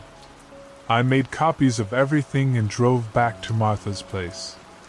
Found her in her garden, pulling up the last of the tomato plants. She looked like she hadn't slept in days. "Find anything?" she asked. I told her about the derailment, watched her face go pale. "You think that has something to do with what we're hearing?" "I don't know. Maybe." That night I brought backup. Eddie Kowalski had been my deputy for 12 years, steady and reliable. I didn't tell him what we were looking for, just said we had reports of disturbances at the old station. He didn't ask questions. We parked in the same spot I'd used the night before, windows down, waiting. Eddie had brought a thermos of coffee and was working on a crossword puzzle by flashlight. Relaxed, professional. I envied him. The radio crackled at 2:15. Same atmospheric interference as before, voices and static from somewhere far away. I turned the volume down and checked my watch. 8 minutes early. You hear that? I asked Eddie. He looked up from his puzzle. Hear what? The rumble started, distant but growing closer. I could see from Eddie's expression that he heard it now. Coffee cup frozen halfway to his lips, eyes wide in the dashboard light. Jesus, he whispered. What is that? It was louder this time, more distinct. I could hear individual sounds, the chuff of the cylinders, the squeal of journal boxes, even the rattle of couplers as the cars swayed behind the engine. It sounded like it was coming fast, building speed as it approached the station. Then the whistle. Long and low, cutting through the night like a blade. Eddie dropped his coffee cup, hot liquid splashing across the floor mats. That's a train, he said. His voice sounded strangled. Yeah, but there ain't no. I know. We got out of the cruiser and walked toward the sound. Eddie's flashlight beam danced nervously across the ground. As we got closer to the platform, the noise became overwhelming. It was like standing next to an actual locomotive, the air vibrating with mechanical power. Then, just as we reached the edge of the platform, everything stopped. The silence hit us like a physical blow. Eddie staggered, caught himself on my arm. We stood there in the sudden quiet, flashlight beams playing across the empty concrete. Sheriff, Eddie said, and his voice was barely a whisper. Look at this. He was pointing his light at the platform's surface. There, in the dust and debris, were marks. Long, parallel grooves in the concrete, perfectly straight and evenly spaced. Like something heavy had scraped across the platform, dragging metal against stone. We followed the marks with our lights. They ran the entire length of the platform, edge to edge, then disappeared into the grass beyond. Fresh marks, I could tell. The concrete dust was still settling. What could make marks like that? Eddie asked. I knelt down, ran my finger along one of the grooves. It was smooth, carved deep into the concrete. The kind of mark a steel wheel might make if it locked up and slid. I don't know, I said, but that wasn't entirely true. I had an idea, and it made my stomach twist into knots. We stayed until dawn, but nothing else happened. Drove back to town as the sun came up, neither of us saying much. Eddie kept glancing at me like he wanted to ask questions, but he was smart enough to know there weren't any good answers. The marks were still there the next day. I went back alone, in broad daylight, and photographed them from every angle. Measured them, sketched them, tried to make sense of what I was seeing. The grooves were exactly 4 feet, 8.5 inches apart. Standard railroad gauge. That evening, I called the State Railroad Commission. Talked to a board clerk who transferred me to another board clerk who eventually put me through to someone who sounded like he might know what he was talking about. You're asking about the old Mountain Division line? He said. That's been abandoned for, 20 years now. Tracks pulled up in 74 or 75. What about accidents? Any serious derailments on that route?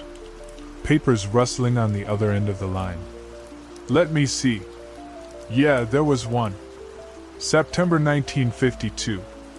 Passenger train hit a rock slide about 2 miles east of Millhaven.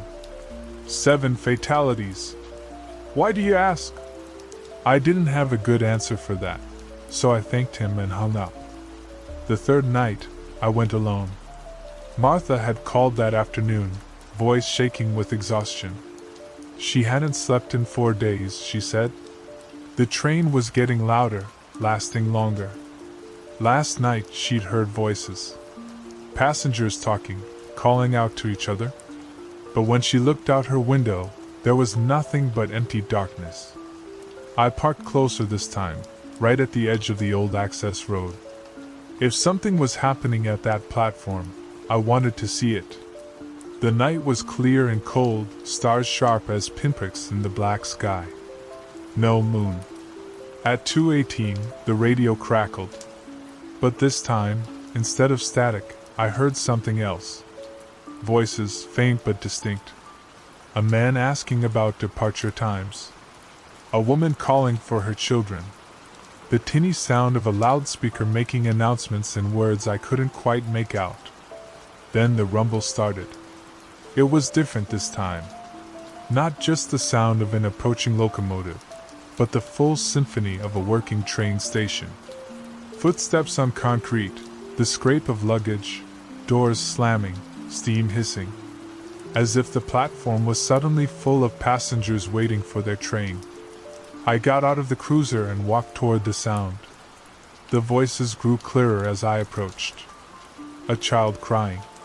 A conductor calling, "All aboard!" The shuffle and murmur of people in motion. My flashlight beam hit the platform, and for just a moment, just a split second, I thought I saw them.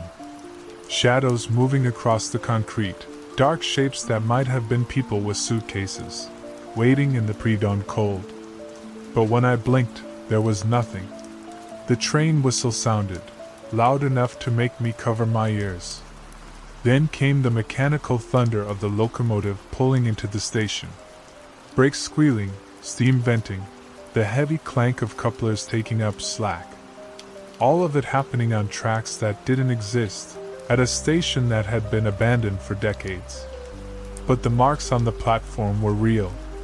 As I watched, new grooves appeared in the concrete, carved by invisible wheels sliding to a stop. Dust and small stones scattered as if pushed by an unseen force. The sounds continued for maybe 5 minutes. Passengers boarding, doors closing, final warnings from the conductor. Then the whistle again, and the slow chuff-chuff-chuff of the engine building speed. The sound moved away, fading into the distance until there was nothing left but the whisper of wind through the grass. I walked onto the platform, flashlight beam dancing across the fresh marks in the concrete. Knelt down and pressed my hand against the stone. It was warm. Not sun-warm, not residual heat from the day. Warm like something with an engine had just passed over it. Warm like metal and steam and the friction of wheels on rails. I stayed there until sunrise, hand pressed against that warming concrete, trying to make sense of what couldn't be sensed. As the sun came up, painting the valley in shades of gold and amber, the warmth faded from the platform. By full daylight, the stone was cold again. But the marks remained. I never filed a report about what happened at the old station. What would I have written? That a ghost train was making regular stops at an abandoned platform? That 7 people who died in 1952 were still trying to complete their journey? Martha moved away the following spring. Sold her house to a young couple from the city who thought they wanted the quiet country life.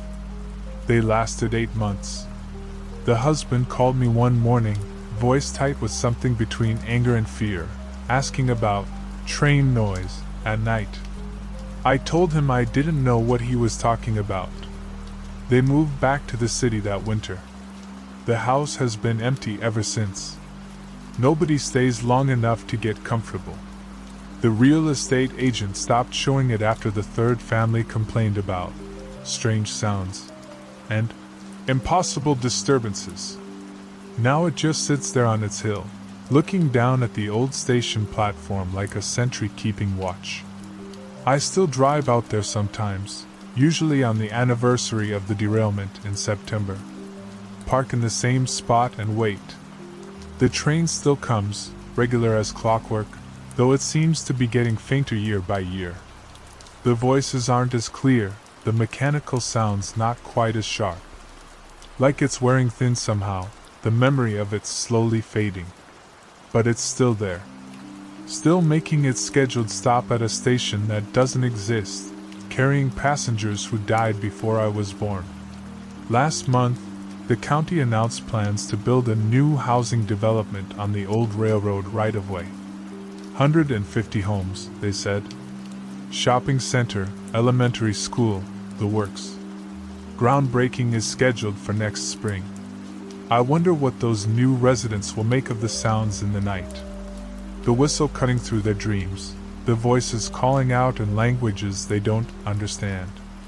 I wonder if they'll blame it on the wind, or settling houses, or the strange acoustics of their modern valley. I wonder if they'll call the sheriff. And I wonder what I'll tell them, sitting in my office with 44 years of badge wearing behind me, when they ask about the impossible sounds coming from their backyards. Will I tell them the truth? Will I explain about the train that runs on tracks that aren't there, carrying passengers who aren't alive? Or will I do what I've always done, listen politely, promise to investigate, and file the report in a drawer that never gets opened? Because some truths are too heavy for the living to carry. Some stories burrow so deep into the bone that they become part of you, changing the way you see the world. And some sounds, once heard, never really stop echoing. I heard the whistle last night. And it wasn't the wind. It never was. I've driven every road in this county. That one wasn't there yesterday. 37 years wearing this badge, and I've memorized every twist of asphalt, every gravel path, every logging trail that branches off into the deep woods surrounding our little town. Hell, I helped survey half of them back when I was young and foolish enough to think I understood the shape of things. But that morning in late October, driving my usual patrol route along the old county highway, I saw it clear as day, a dirt track cutting into the tree line where nothing but bramble and oak had stood the day before. The sun was sitting low and orange through the windshield, throwing long shadows across the cracked pavement.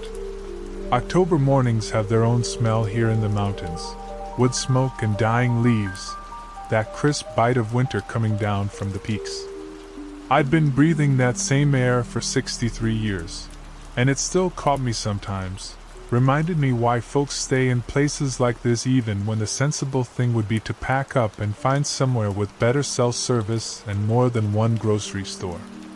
I pulled the cruiser over and sat there idling, studying that new road. It wasn't much to look at, just two tire ruts disappearing into the forest, the kind of track that hunters might make. But hunters ask permission around here.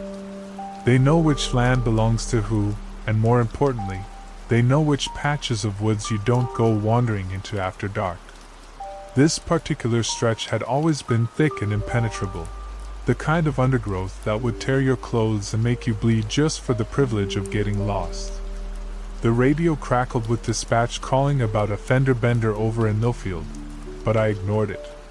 Something about that road bothered me, and after 4 decades of police work, you learn to pay attention when your gut starts talking. I climbed out of the car and walked over to where the track began. The transition was too clean. Forest doesn't just part like that, neat as a razor cut. The trees on either side looked old, their trunks thick with age and moss, but the gap between them was precise, geometric. When I knelt down and ran my fingers through the dirt, it came away fine and dry, like dust from an old attic.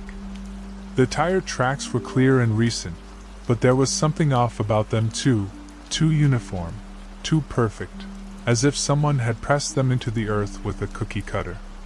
I followed the road about 50 yards on foot before the trees closed in overhead, filtering the sunlight into dim green pools. The further I walked, the quieter it became. Not the natural quiet of deep woods, where you can still hear birds and insects and the whisper of wind through leaves. This was a dead quiet, the kind that makes your ears ring and your heart beat a little faster than it should. By the time I turned back, the morning was getting on, and I had real work to do. But I made a note in my patrol log, new logging road, county mile marker 47. Check permits. I figured someone had cut it without filing the proper paperwork. Happens more than you'd think, especially with out-of-state developers who think they can buy a piece of mountain and do whatever they please with it. But when I checked the county records that afternoon, there was nothing. No permits filed, no surveying requests, no applications for road construction. I called the State Forestry Service, thinking maybe they'd put in a fire access road without updating our local files. The woman who answered laughed when I described the location. "Sheriff, that's all private land out there. The Hendricks property. Been in the family for over a century, and old man Hendricks would sooner shoot you than let you cut a trail across his woods." "You sure you got the location right?" I was sure. I'd grown up knowing the Hendricks place, a sprawling tract of old-growth forest that the family had kept untouched since the 1800s. They were peculiar people, the Hendricks clan, kept to themselves, rarely came to town except for supplies. The old man had died 3 years back, and his grandson had inherited the land along with all the family eccentricities. I'd had to serve him papers once regarding a property dispute, drove all the way up to the old homestead on the mountain's shoulder. The boy, though he was past 40 now, had watched me from his porch with pale eyes that reminded me uncomfortably of something nocturnal. I decided to drive out there again that evening, just to make sure I hadn't been seeing things. Sometimes the mind plays tricks, especially when you're getting older and the job starts wearing on you heavier than it used to. But as I took the turn onto the county highway, my hands tightened on the steering wheel. The road was still there. Only now it looked different. Older somehow, more settled. The ruts had deepened, and tall grass was growing up between them, as if they'd been there for years instead of hours. The trees seemed to lean in closer, their branches forming a tunnel of shadows that stretched further into the woods than I remembered.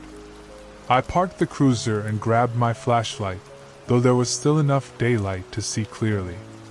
The October air had turned colder with the setting sun, and I could smell something else now underneath the usual forest scents, something stale and musty, like old paper or fabric that had been stored too long in a damp place.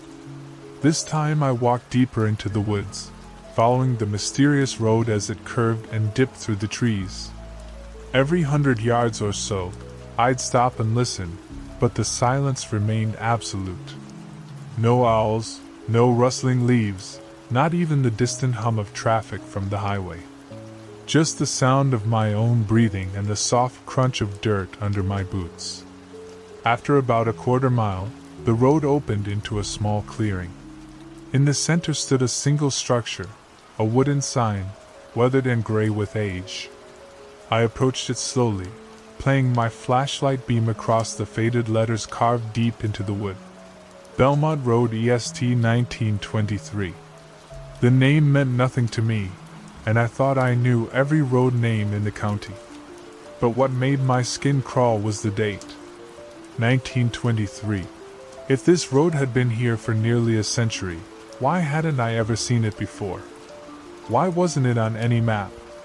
I took a photo with my phone, though the flash seemed to get swallowed by the surrounding darkness. When I looked at the screen, the image was blurry and distorted, as if something had been moving in front of the lens. I tried several more shots, but they all came out the same way, unclear, shadowy, wrong. That's when I heard it. A sound like engines in the distance, growing closer. Not the rumble of modern cars, but something older, rougher. The puttering growl of vehicles from another era. I killed my flashlight and stepped behind the nearest tree, watching the road ahead. Headlights appeared through the branches, but they were wrong too, too small, too yellow, casting weak circles of light that barely penetrated the gloom. As they came closer, I could make out the shapes of automobiles, but they looked like something from an old movie. Boxy sedans with running boards and tall, narrow windows. Chrome bumpers that caught the failing light and threw it back in strange patterns. The cars moved slowly, almost ceremonially, as if they were part of some kind of procession. I counted 5 of them before they passed my hiding place and continued deeper into the woods. Through the windows, I caught glimpses of passengers, pale faces turned straight ahead, hands folded in their laps, expressions blank and distant. They wore clothes that looked decades out of date, men in dark suits and fedoras, women in simple dresses with their hair pinned back in styles I hadn't seen since looking through my grandmother's photo albums. The last car in the procession was different from the others. Longer, more elaborate, with a rounded roof and small windows darkened with curtains. A hearse. And as it passed, I could swear I heard music playing inside, something slow and mournful, though I couldn't make out the melody. I waited until the sound of engines faded completely before I moved. My hands were shaking as I turned the flashlight back on, and I had to try twice before I could get it switched on. The beam wavered as I stepped back onto the road, illuminating the twin ruts that the cars had followed. But there were no tire tracks in the dust. No evidence that anything had passed this way at all. I made it back to my cruiser in record time, not quite running but moving fast enough to work up a sweat despite the cold air. As I fumbled with my keys, I kept glancing back toward the woods, half expecting to see those pale headlights returning. But the forest remained dark and silent. At home that night, I pulled out every map I owned, spreading them across my kitchen table. County maps, state maps, topographical surveys, even some hand-drawn charts from the local historical society. I traced every road, every trail, every pathway that ran through our section of the mountains. There was no Belmont Road. There never had been. But I couldn't shake the feeling that I was missing something obvious. The name nagged at me, floating just at the edge of memory like a word you can't quite recall. It wasn't until I was lying in bed, listening to the house settle around me, that it came to me. Belmont. I'd seen that name before, carved into weathered stone in the old section of Oakwood Cemetery. It was a family plot, a cluster of headstones dating back to the early 1900s. I noticed it years ago during a Memorial Day cleanup, mostly because all the dates of death were clustered around the same time period. 1923, 1924, 1925. Some kind of epidemic, I'd figured, or maybe a bad winter that took the old and weak. The next morning, I drove straight to the cemetery. Oakwood sits on a hill overlooking the town, its iron gates perpetually open though few people visit anymore. The newer sections are well maintained, with neat rows of granite markers and carefully tended flower beds. But the old section, where the town's founding families rest, has grown wild over the years. Weeds push up between the headstones, and some of the older graves have begun to sink into the soft earth. I found the Belmont plot without much trouble. 7 graves in total, arranged in a rough circle around a central monument, a tall obelisk carved with symbols I didn't recognize. The individual headstones told a story of gradual loss, first the elderly patriarch in 1923, then his wife a few months later, followed by their adult children and grandchildren in steady succession. The last to die was a young woman named Sarah Belmont, aged 22, in October of 1925.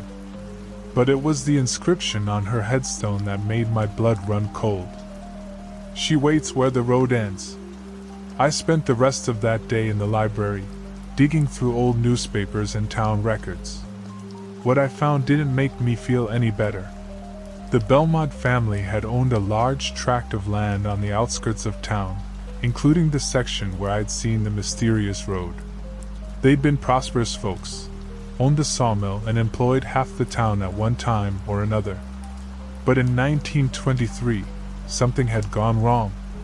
The newspaper accounts were vague, the way small-town journalism tends to be when dealing with unpleasant subjects.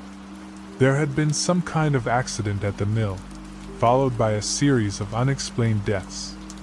The family began dying off one by one, always in the same way, found in their beds, peaceful as if they'd simply gone to sleep, but with expressions of such profound terror that those who found them never forgot the sight. By 1925, the Belmont name had disappeared from the town records entirely. The sawmill closed, the big house on the hill was abandoned, and the land passed to distant relatives who sold it off piece by piece. Most of it eventually ended up in the hands of the Hendricks family, who seemed to have an unusual interest in keeping certain sections of the forest undisturbed. That evening, I found myself driving out to the county highway again. I told myself I was just checking, making sure the road hadn't reappeared. But deep down, I knew I was hoping it would be there. Something about the mystery had gotten its hooks into me, the way unsolved cases always do. The road was there, just as I'd expected. But this time, there was a car parked at its entrance, an old sedan that looked like it belonged in the same era as the vehicles I'd seen the night before. The driver's door stood open, and I could see someone sitting behind the wheel. I approached cautiously, my hand resting on the grip of my service pistol. As I got closer, I could make out more details. The driver was a woman, young, wearing a simple white dress that seemed to glow in the fading light. Her hair was dark and long, pinned back in an old-fashioned style. She sat perfectly still, her hands folded in her lap, staring straight ahead down the mysterious road. "Ma'am?" I called out, but she didn't respond. I moved closer, close enough to see her face in profile. Her skin was pale as moonlight, and her eyes were wide and unblinking. There was something familiar about her features, something that reminded me of the headstone. Sarah Belmont. The photograph carved into the granite had been worn by weather and time, but the resemblance was unmistakable. Same delicate bone structure, same dark hair, same distant expression. I took another step forward, and she turned to look at me. Her eyes were the color of deep water, and when she smiled, I felt something cold crawl up my spine. "You're early," she said, her voice soft and musical but somehow wrong, like an echo of an echo. "They don't usually come until after midnight." "Who doesn't come?"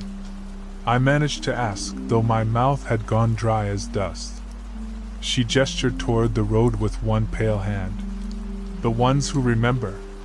The ones who know the way." She paused, tilting her head slightly. "Don't you remember, Sheriff? You've been here before." I wanted to tell her she was wrong, that I'd never seen her before in my life. But as she spoke, images began to flash through my mind, dim memories or maybe dreams I'd forgotten. Walking down this same road in the darkness, following those strange yellow headlights deeper into the woods. Standing in a clearing where voices whispered from empty air, where the ground felt soft and yielding beneath my feet like freshly turned earth. "I don't understand," I said, but even as the words left my mouth, part of me did understand. Part of me remembered. "The road only appears for those who belong here," she explained, her smile never wavering. "Those who are ready to make the journey. It's been waiting for you, Sheriff. We've all been waiting." I looked down at myself and felt a shock of recognition. I was no longer wearing my uniform. Instead, I wore a dark suit that felt familiar but old-fashioned, with a vest and a pocket watch that I couldn't remember owning. My patrol car was gone, replaced by an automobile that looked like something from the 1920s. "This isn't real," I whispered, but the words sounded hollow even to me. Sarah Belmont laughed, and the sound was like silver bells ringing in a distant church. "Reality is what we make it, Sheriff. And this is where we make it now. This is where we've always made it." She climbed out of her car and walked toward me, her white dress seeming to float rather than move with her steps. As she approached, I could see through her slightly, as if she were made of morning mist. But her hand, when she took mine, felt solid and cold as winter stone. "Come," she said, leading me toward the road. They're waiting for you. They've been waiting for a very long time. We walked together down the dusty track, past the weathered sign, deeper into the woods than I'd ever gone before. The trees grew closer together here, their branches intertwining overhead to form a canopy so thick that no sunlight could penetrate. But somehow I could see clearly, as if the darkness itself provided its own illumination. Other figures began to appear along the roadside, men and women in old-fashioned clothes, their faces pale and distant but somehow familiar. I recognized some of them from the cemetery, names I'd read on weathered headstones during my years of patrol. They nodded as we passed, their eyes following our progress with expressions of patient expectation. The road curved and dipped, leading us past landmarks that shouldn't have existed. A covered bridge spanning a creek that had dried up decades ago, a one-room schoolhouse with broken windows and a bell tower that leaned at an impossible angle, a crossroads where a gallows stood with a rope that swayed gently in the still air. Finally, we reached our destination, a clearing much larger than the one where I'd seen the sign. In the center stood a huge oak tree, its trunk so wide that it would take a dozen men holding hands to encircle it. The tree was dead, its bare branches reaching toward the sky like the arms of a supplicant, but somehow it radiated a presence that felt ancient and aware. Gathered beneath the tree were more people, dozens of them, maybe hundreds. All dressed in the fashions of bygone eras, all standing in perfect silence, all waiting. As Sarah led me toward them, they parted to create a path leading directly to the tree's massive trunk.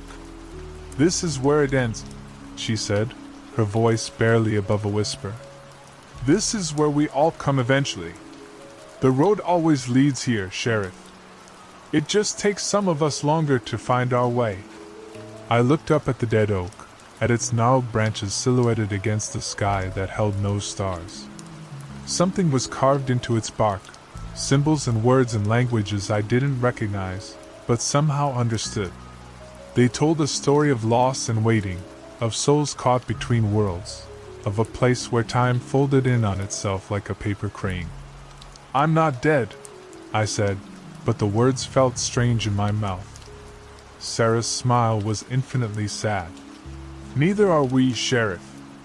Not exactly. We're just somewhere else. Somewhere between what was and what will be. The road brought you here because you belong here. Because part of you has always been here." As she spoke, memories began to flood back, not from my life as sheriff, but from something deeper, older. I remembered this place from childhood dreams, from stories my grandmother told on winter nights, from warnings whispered by old-timers who claimed certain parts of the woods were best left alone. I remembered walking this road before, long before I ever wore a badge, following the pale lights deeper into the forest where reality grew thin and malleable. The assembled crowd began to move, forming a circle around the great tree. They joined hands, and Sarah took mine, her touch cold but strangely comforting. As we stood there in the shadow of the dead oak, I felt something shift inside me, a loosening, a letting go, as if invisible chains were falling away.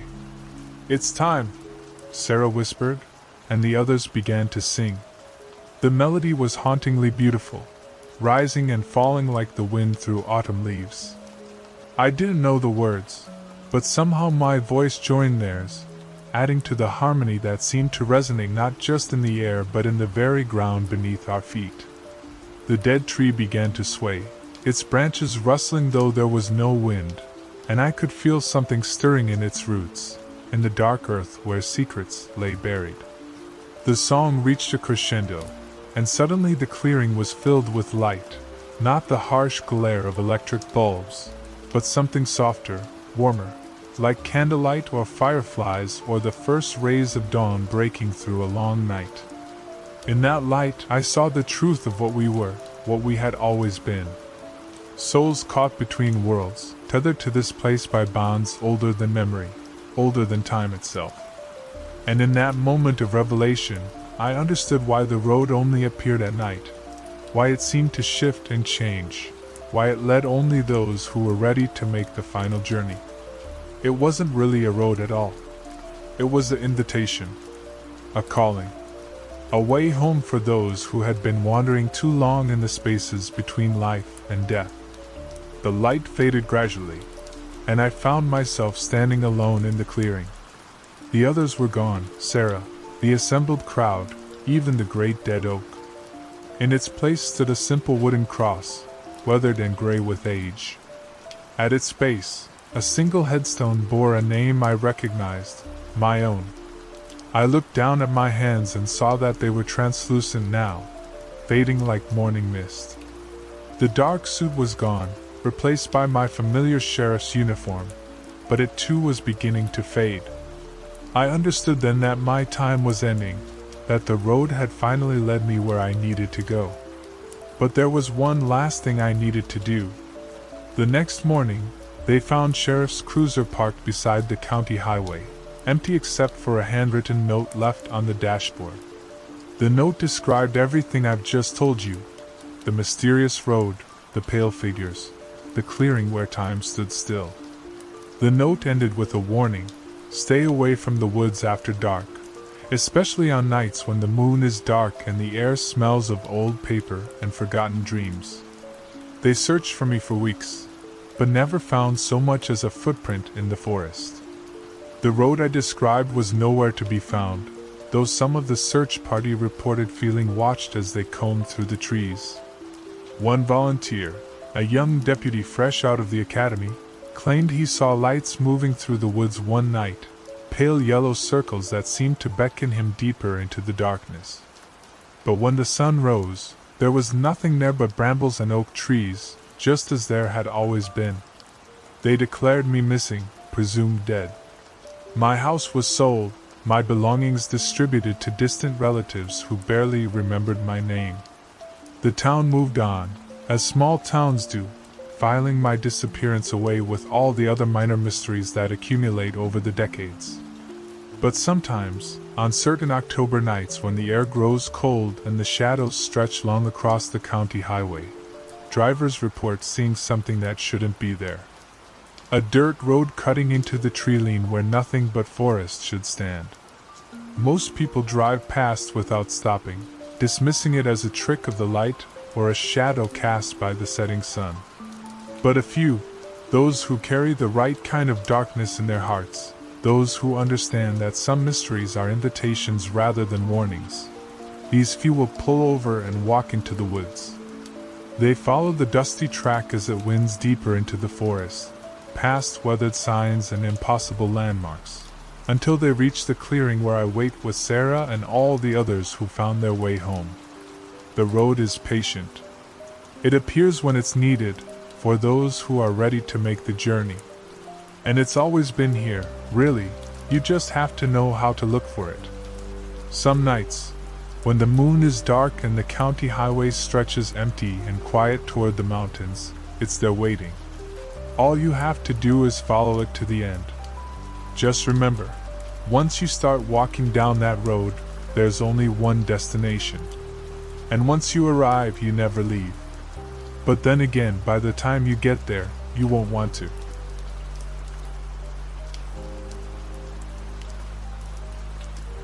There's no house. There's never been a house. But someone leaves mail. I've been sheriff of Millbrook County for 37 years, and in all that time, I've seen things that would make most folks pack up and head for the city. But this one still keeps me up at night, and it happened near on 15 years ago now. Makes me wonder if some stories are better left untold, but maybe speaking it aloud will finally let me sleep proper again.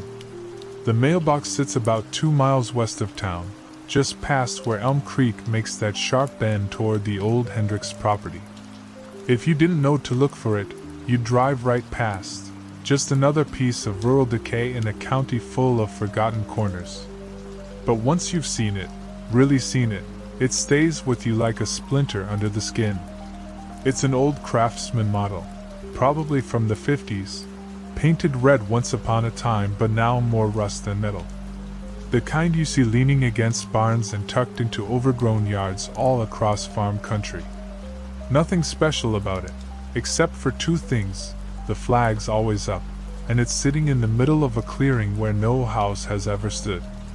I first noticed it on a Tuesday morning in late September. The leaves hadn't started turning yet, but there was that crisp edge to the air that promised winter was coming whether we were ready or not. I was driving back from the Hendricks place. Old Martha had called about prowlers again, though what she'd seen turned out to be nothing more than deer, when something caught my eye. The mailbox stood there like a sentinel, maybe 20 yards off the road, surrounded by nothing but browning grass and a few scraggly sumacs. The red flag stood at attention against the gray morning sky, and for reasons I still can't explain, I felt compelled to stop. The clearing was perfectly round, about 40 feet across, as if someone had taken a giant cookie cutter to the landscape. The grass grew thin and pale, not like the thick green carpet you'd expect in a county where everything grows wild given half a chance. At the center sat the mailbox, mounted on a weathered wooden post that had seen better decades. I approached it with the cautious curiosity that comes natural to my line of work.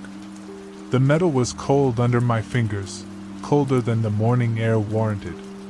I lifted the little door, and inside was a single envelope, cream-colored and expensive-looking, addressed in careful cursive to simply, "Resident."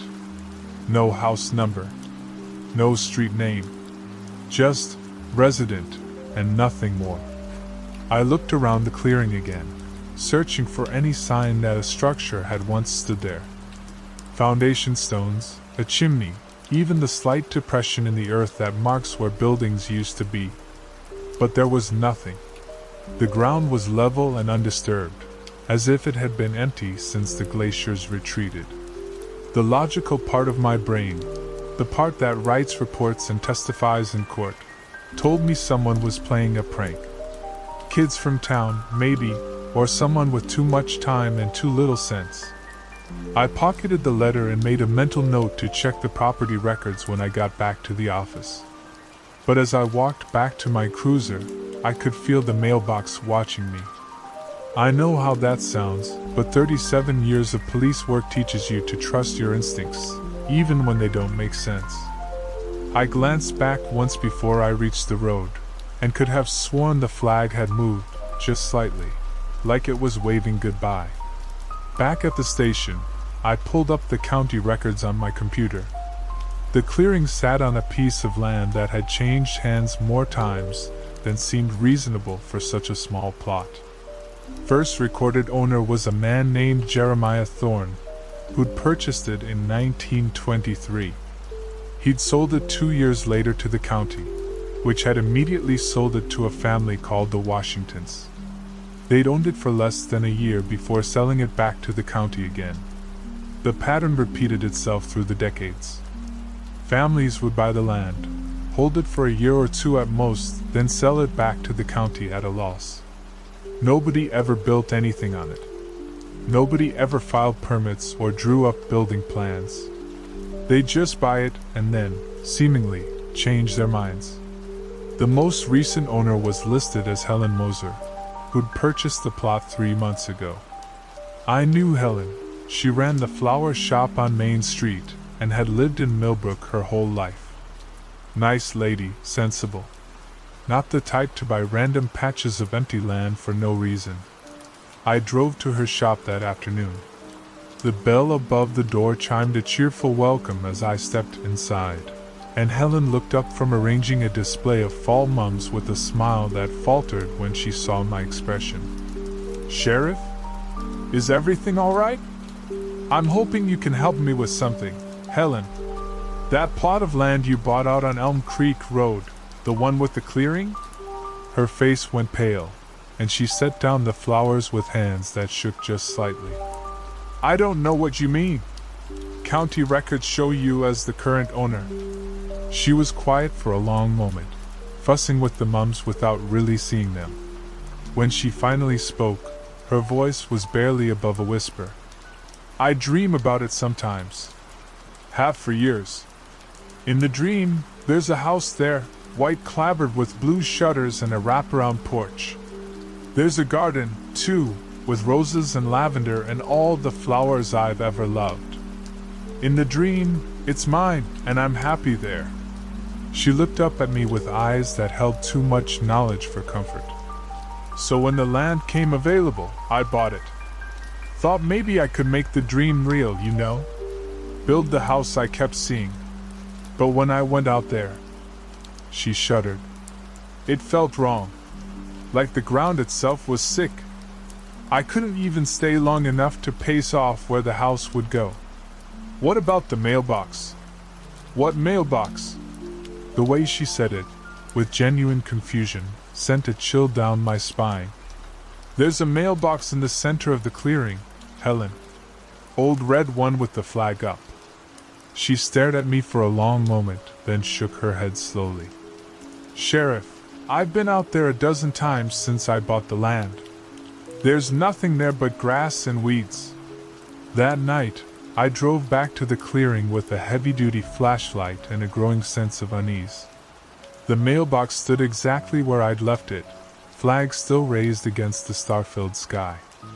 I walked around it in a wide circle, playing the beam of light across every inch of the surrounding area.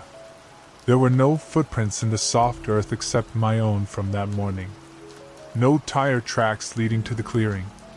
No sign that anyone had been there in years. But the mailbox sat there, real as the badge on my chest, and when I opened it, there was another letter inside. This one was addressed to the sheriff. My name wasn't on it anywhere, just those two words in the same careful cursive. I opened it with fingers that weren't quite steady, and inside was a single sheet of paper with a short message. "Thank you for checking on us. We appreciate your diligence. Please don't stop coming."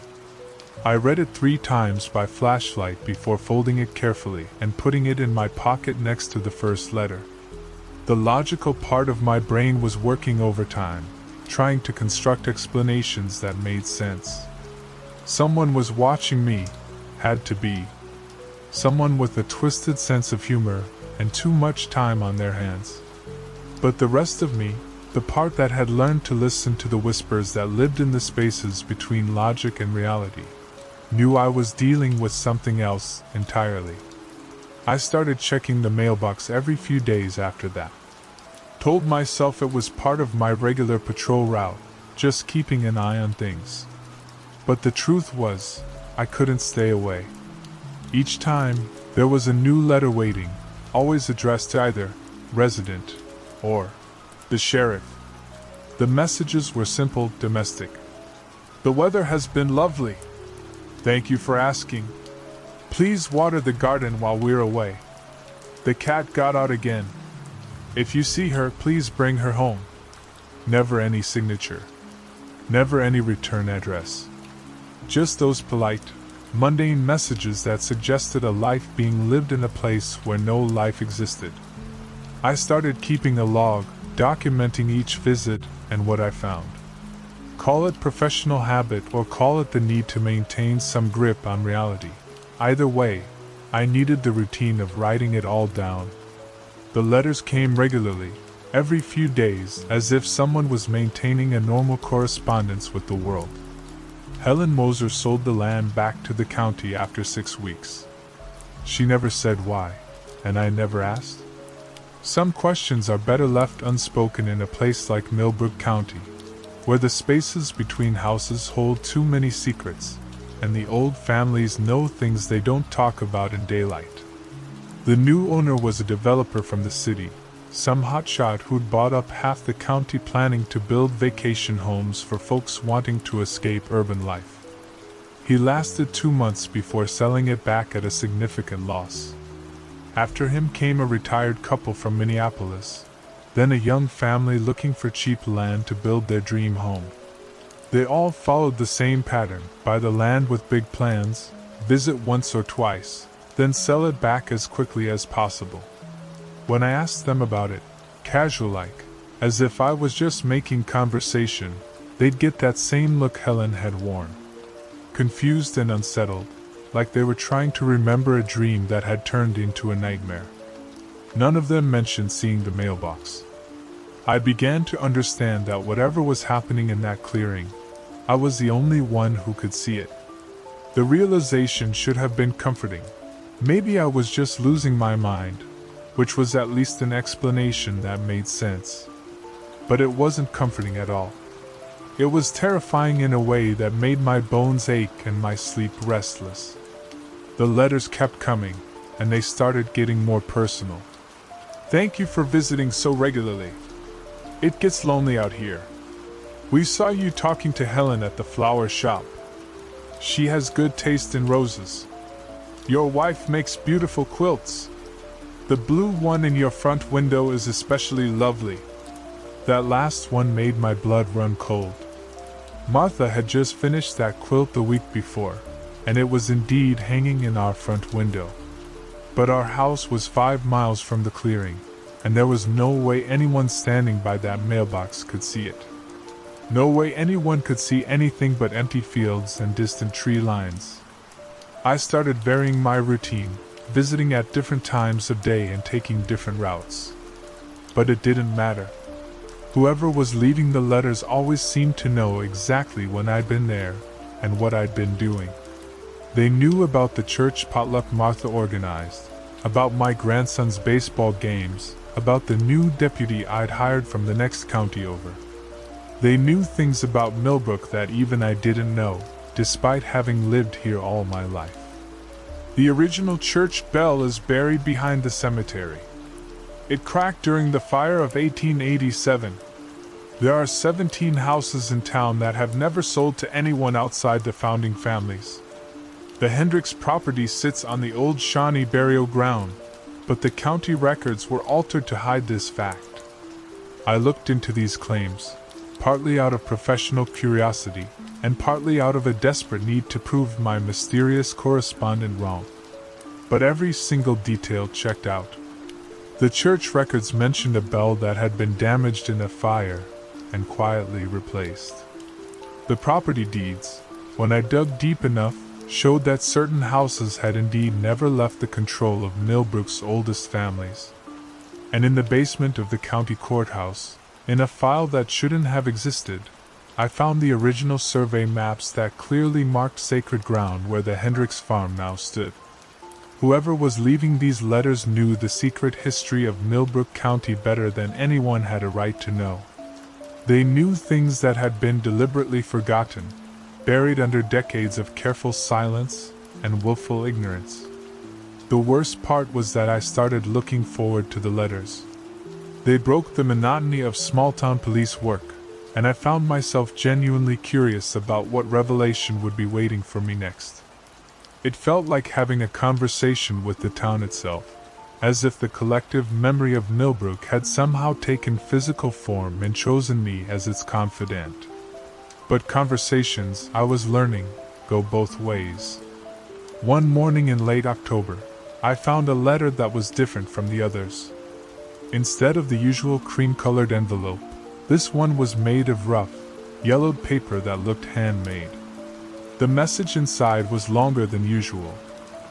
"You've been very patient with us, Sheriff, and we appreciate that more than you know. Most people would have stopped coming by now, but you keep checking, keep caring. That means something in a place where caring has become rare. We have a gift for you, a token of our appreciation. Look under the post." I knelt beside the mailbox and brushed away the thin layer of soil at the base of the wooden post. My fingers found something hard and smooth, and I carefully worked it free from the earth. It was a badge, tarnished with age but still clearly readable. "Sheriff, Millbrook County." The style was old, from the 1940s or 50s, with an ornate border and slightly different typography than the badges we use now. I turned it over and found an inscription on the back. J. Whitmore, 1947 to 1952. I knew that name. Jeremiah Whitmore had been sheriff of Millbrook County right after the war, had died in office from a heart attack. His widow had donated his badge to the County Historical Society.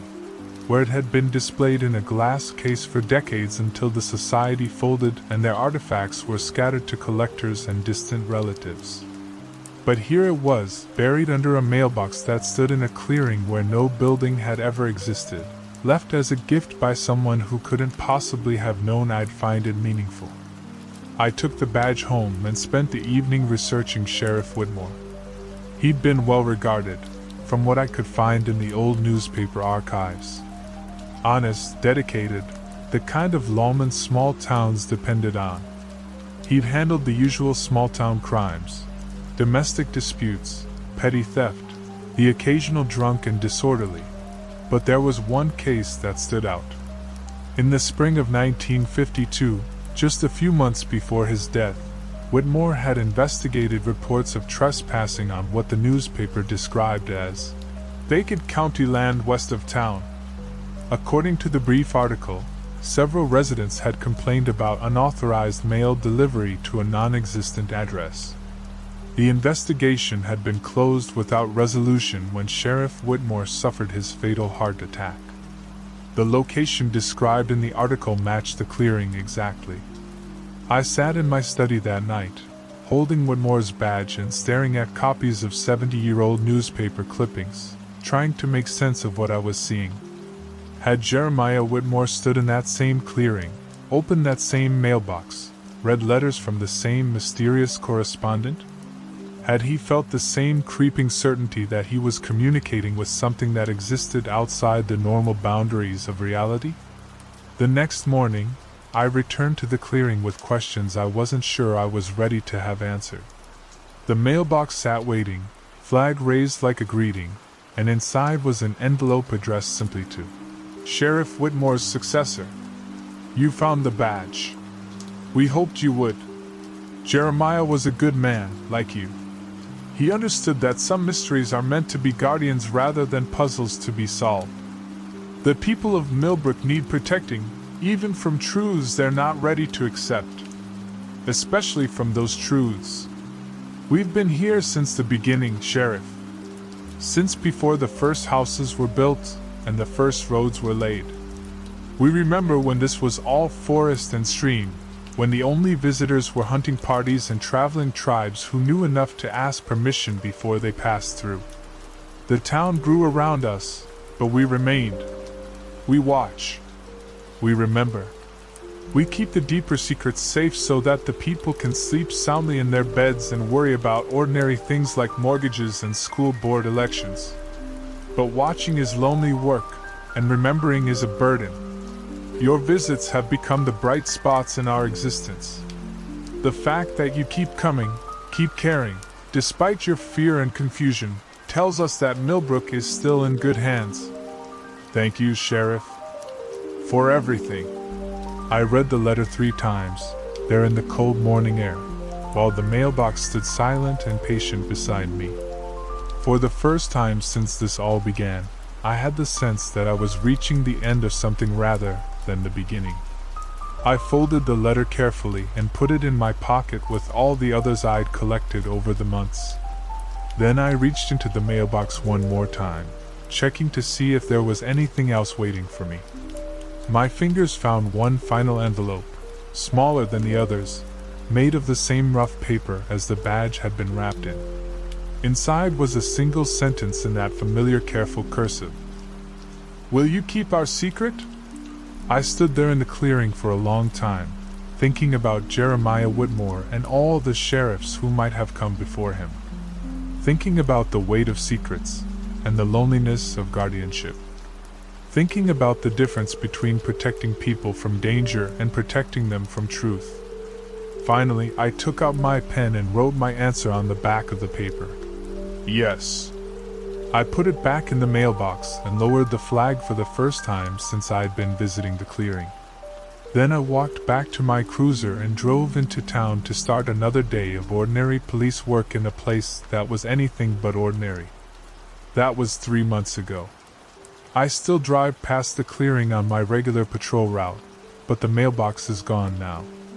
The clearing remains, that perfect circle of thin grass surrounded by sumac and scrub oak, but there's no sign that a mailbox ever stood there.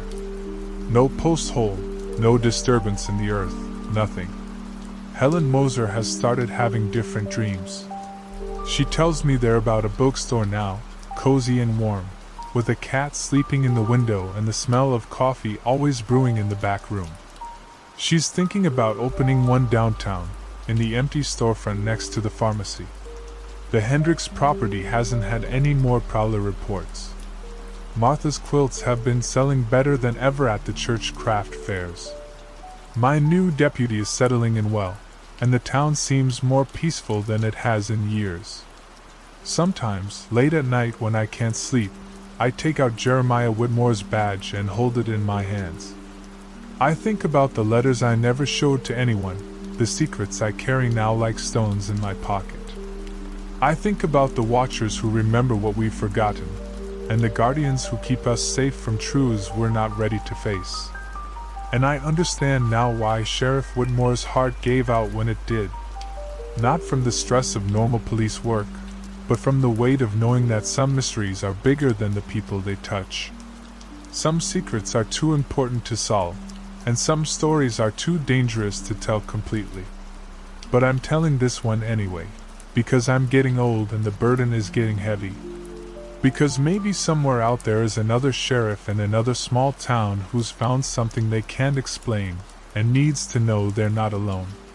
Just remember what I learned in that clearing west of town. Not every mystery needs solving, and not every truth needs telling.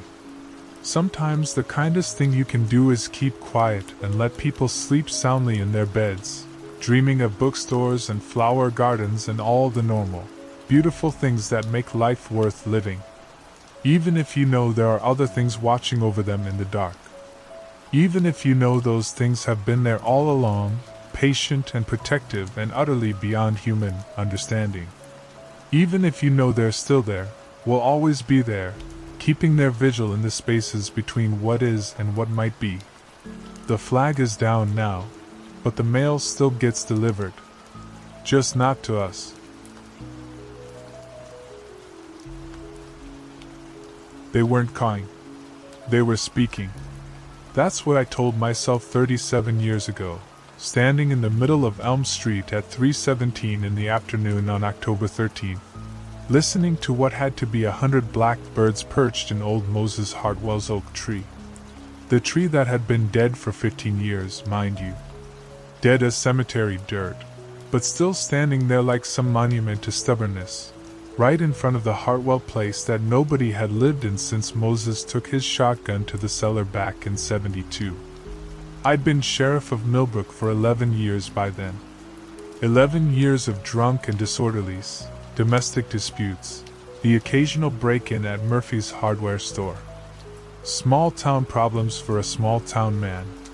But what I heard coming from that tree made my badge feel like a child's toy pinned to my chest. The voices were clear as Sunday morning church bells. A woman calling for her cat. A man asking about the weather. Children reciting nursery rhymes in perfect unison. All of it coming from birds that sat motionless as carved obsidian, their black eyes reflecting the pale October sun like tiny mirrors of hell. I'd gotten the call from Mrs. Pemberton around noon. She lived 2 houses down from the Hartwell place, been there since the Eisenhower administration, and in all those years I'd never known her to call the sheriff's office for anything more serious than teenagers toilet papering her rose bushes. But there was something in her voice that made me put down my coffee and drive over myself instead of sending Deputy Carson. "Sheriff," she'd said, and her voice was thin as paper. "Something ain't right with them birds." When I pulled up to Elm Street, I could see what she meant. The oak tree was black with crows, more than I'd ever seen in one place. They covered every branch, every twig, packed in so tight it looked like the tree had grown a new kind of bark. But they weren't making a sound. Just sitting there, watching the street with those bright dark eyes. Mrs. Pemberton was waiting on her porch, her hands wrapped around a cup of tea that had probably gone cold an hour ago. She was a small woman, bent with arthritis and age, but she'd always had steel in her spine. Today, though, she looked shrunken, like something had sucked the substance right out of her. "How long they been like this?" I asked, keeping my voice low. Sound seemed to carry differently on Elm Street, like the air itself was holding its breath. "Since dawn," she whispered. "Came in all at once, like someone had called them. Haven't moved since, except to turn their heads when folks walk by." I looked back at the tree. Sure enough, every single bird was facing our direction now. Hundreds of black heads turned toward us in perfect synchronization. The sight made my skin crawl like fire ants were marching up and down my spine. That's when they started talking. It began with just one voice, high and sweet, like a little girl calling for her mother. "Mama? Mama, where are you?" Then another joined in, deeper, gravelly, asking about the price of grain at Morrison's feed store. Then more voices, layering over each other but somehow still distinct, like listening to a dozen conversations at once in a crowded restaurant. But these weren't conversation fragments. These were voices I recognized. The little girl was Lucy Morrison, who disappeared from her backyard in 1963. The man asking about grain was Tom Fletcher, who died in a car accident the previous winter. The woman humming, "Rock of Ages," was Alice Murphy, who'd passed in her sleep just 2 months ago. I felt my legs go weak. The rational part of my mind, the part that had been trained to look for logical explanations, kept insisting I was hearing things wrong. Crows were smart birds, everyone knew that. They could mimic sounds, just like parrots. But parrots repeated what they heard. These birds were carrying on conversations with voices of the dead.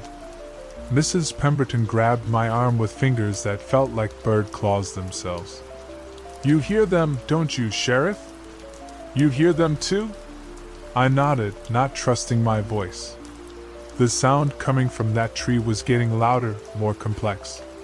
Children's laughter mixed with old hymns, whether reports from radio announcers who'd been off the air for decades, fragments of phone conversations from people who'd been buried in Millbrook Cemetery for years. That's when I remembered the stories. Every town has its folklore, its whispered tales passed down through generations like family recipes or curses. Millbrook had the Hartwell tree.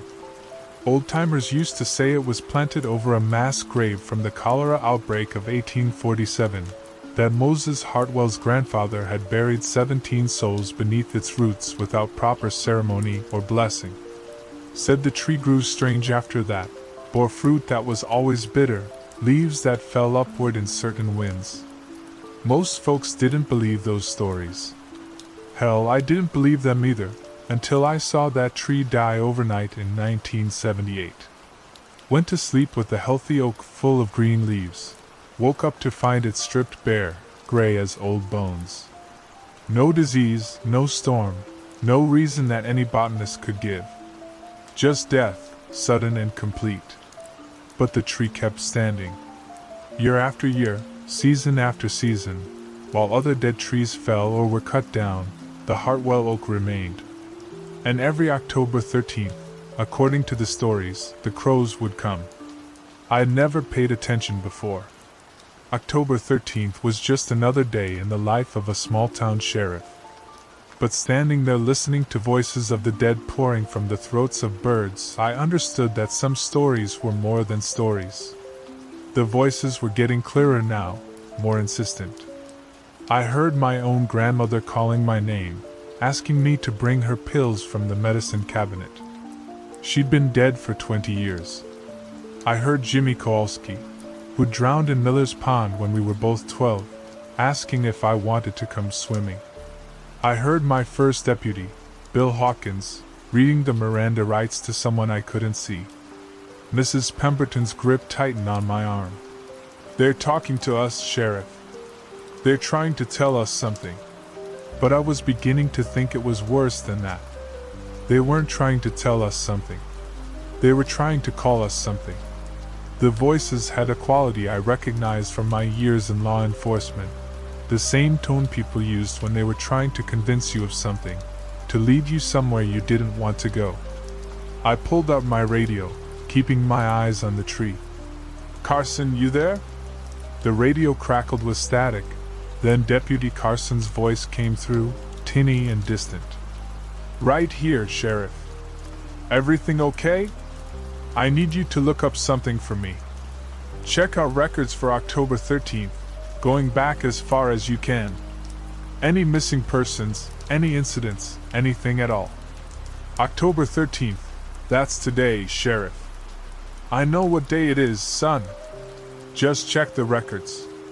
While Carson was checking, I studied the tree more carefully. The birds weren't just sitting randomly. They were arranged in a pattern, clusters and groups that almost looked like letters or symbols. And they were all facing the same direction now, not toward me and Mrs. Pemberton, but toward the Hartwell house itself. The house had been empty for 13 years, ever since Moses Hartwell had taken his own life down in the root cellar. Nobody knew why he'd done it. Moses had been a quiet man, kept to himself mostly, but he'd seemed content enough. Had a small pension from his years working the railroad, grew vegetables in his backyard, fixed neighbors' radios and television sets for pocket money. But on October 13, 1972, something had driven him down into that cellar with his daddy's old shotgun.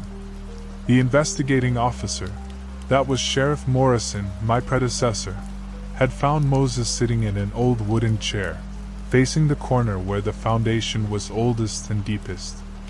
No note, no explanation, just a dead man in a dark cellar and the smell of cordite and copper pennies.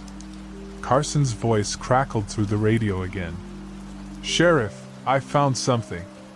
October 13th, 1974, we had a missing person report. Mrs. Sarah Daniels, age 67. Never found her. Keep looking. October 13th, 1975, another missing person. Robert Nash, age 43. Disappeared from his home on Elm Street. No trace." My blood went cold. "What address on Elm Street?" 412 Elm Street." That was 3 houses down from where I was standing. 3 houses down from the Hartwell place. "Keep going." "Every year, Sheriff. 1976, Margaret Olson. 1977, David Chin. 1978, 2 people, the Walker twins. All October 13th, all disappeared without a trace." I looked at Mrs. Pemberton. She was staring at the tree with an expression I'd seen on the faces of deer caught in headlights, frozen and waiting for the inevitable impact. "Mrs. Pemberton," I said carefully, "how long have you lived on this street?" 53 years, she whispered. "And in all that time, you never noticed the pattern? People disappearing every October 13th? She turned to me then, and her eyes were bright with unshed tears. "Course I noticed, Sheriff. We all noticed. But what were we supposed to do? Call the police? Tell them our dead neighbors were calling to us from a tree?" The voices from the oak were getting louder, more urgent. I could hear my own name being called now, by people I'd known and people I'd never met, voices young and old, male and female, all of them insistent, all of them beckoning. "Sheriff Walker," they called. "Come closer, Sheriff. Come see." I took a step backward instead. "How many people know about this?" "Everyone knows," Mrs. Pemberton said. "Everyone who's lived here long enough. We just learned to stay inside on October 13th. Close the windows, turn up the television, try not to listen. But people still disappear. Every year. Always someone who's new to town, or someone who doesn't believe the stories, or someone who's just too curious for their own good." As if summoned by her words, I saw movement at the far end of the street. A man was walking toward the tree, moving with the slow, measured steps of someone in a trance. I recognized him as Howard Marsh. who'd moved to Millbrook just 3 months ago to take over the pharmacy from old Doc Peterson. "Mr. Marsh!" I called out, but he didn't turn. He just kept walking, his eyes fixed on the tree, his face blank as fresh paper. The voices from the birds grew excited, welcoming. "Howard," they called. "Howard, come home. Come back to us." I started running toward him, but it was like moving through thick water. Each step felt heavy, labored, and the voices from the tree seemed to wrap around me like invisible hands, trying to slow me down. "Don't fight it, Sheriff," the birds called. "Your time will come too." I reached Howard just as he stopped beneath the tree. Up close, I could see his pupils were dilated, his breathing shallow. He was conscious but not present, like a sleepwalker caught in an endless dream. "Howard," I said, grabbing his shoulder.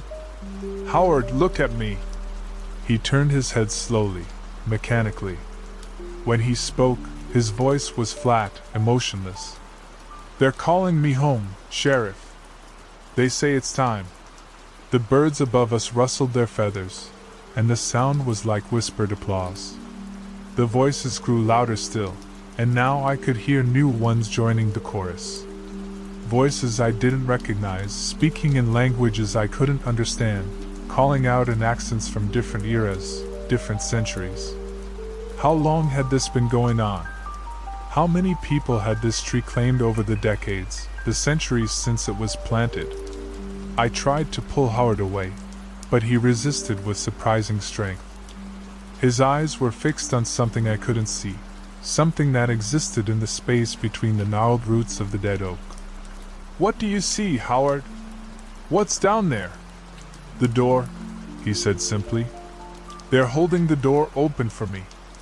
I looked where he was looking and saw nothing but dead leaves and dark earth. But the smell, there was something wrong with the smell. It was earthy, yes, but underneath that was something else.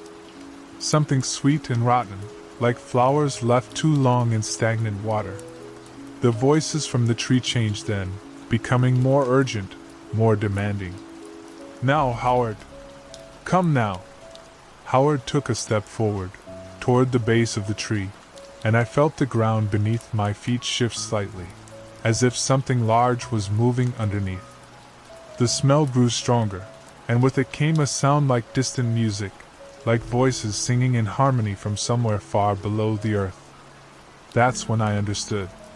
The tree wasn't just a gathering place for the crows. It was a doorway. And every October 13th, for reasons I couldn't begin to comprehend, that door opened just wide enough to let one more soul pass through. I drew my service weapon, not because I thought it would help, but because it was the only thing I could think to do. "Howard, we're leaving." Now. But Howard wasn't listening anymore. He was walking toward the tree with the jerky, unnatural gait of a marionette, and the birds above were singing in the voices of everyone Millbrook had ever lost. I fired 2 shots into the air, hoping the noise would break whatever spell held him. The sound echoed down the empty street like thunder, but the birds didn't scatter. They didn't even flinch.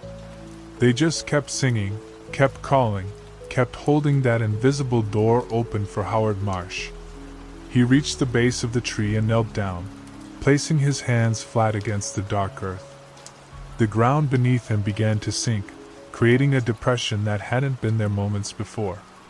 The sweet, rotten smell intensified, and I could swear I heard the sound of soil being moved from somewhere deep underground. "Howard!" But it was too late. The earth opened beneath him like a mouth, and Howard Marsh fell into darkness that seemed to have no bottom. The last thing I saw was his face, peaceful and accepting, as he disappeared into whatever lay beneath the Hartwell tree.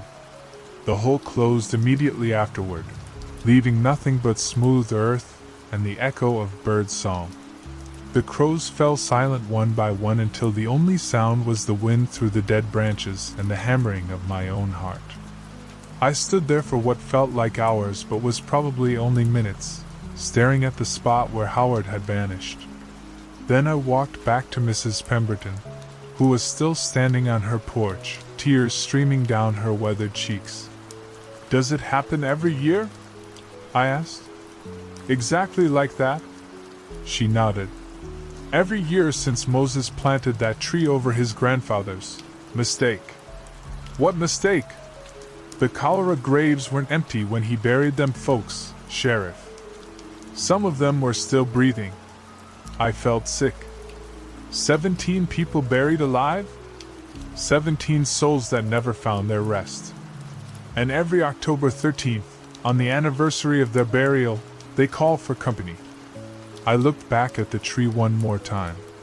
The crows were dispersing now, flying away in small groups as if their work here was done. By sunset, the oak would be empty again, just another dead tree on a quiet street in a small town where people learn not to ask too many questions. I wrote up Howard Marsh's disappearance as a missing person case, same as my predecessors had done for decades. The state police came, asked their questions, found nothing unusual, and filed their report. Howard's family in Chicago eventually stopped calling for updates. But I never forgot what I saw that day, and I never stopped wondering about that door beneath the tree. In the years that followed, I made it my business to know who was new in town, who might not understand the unspoken rules of October 13th. I'd find excuses to keep them busy that day, send them on errands out of town, anything to keep them away from Elm Street. I saved 4 people that way, maybe 5. But I couldn't save them all. The tree took Mrs. Henderson in '87, young Danny Kowalski in '94, that traveling salesman in '03 whose name I never learned. Each time, the pattern was the same. The crows would gather, the voices would call, and someone would answer. I retired in 2010, passed the badge to Deputy Carson with a warning he didn't fully believe until October 13th of his first year. Now he carries the burden, same as I did, same as Sheriff Morrison did before me. The tree's still there, still dead, still standing. The Hartwell house finally collapsed in on itself about 5 years back, but the oak remains. Every October 13th, the crows come, and the voices of Millbrook's lost souls call out from its branches. They say if you listen carefully, you can hear them planning, discussing who they'll call to join them when the sun sets and the door opens just wide enough for one more. Sometimes, on quiet nights when the wind is just right, I swear I can hear Howard Marsh's voice among them, welcoming the next visitor to whatever lies beneath the roots of the Hartwell tree. And every October 13th, I stay inside, close my windows, and try not to listen when they call my name.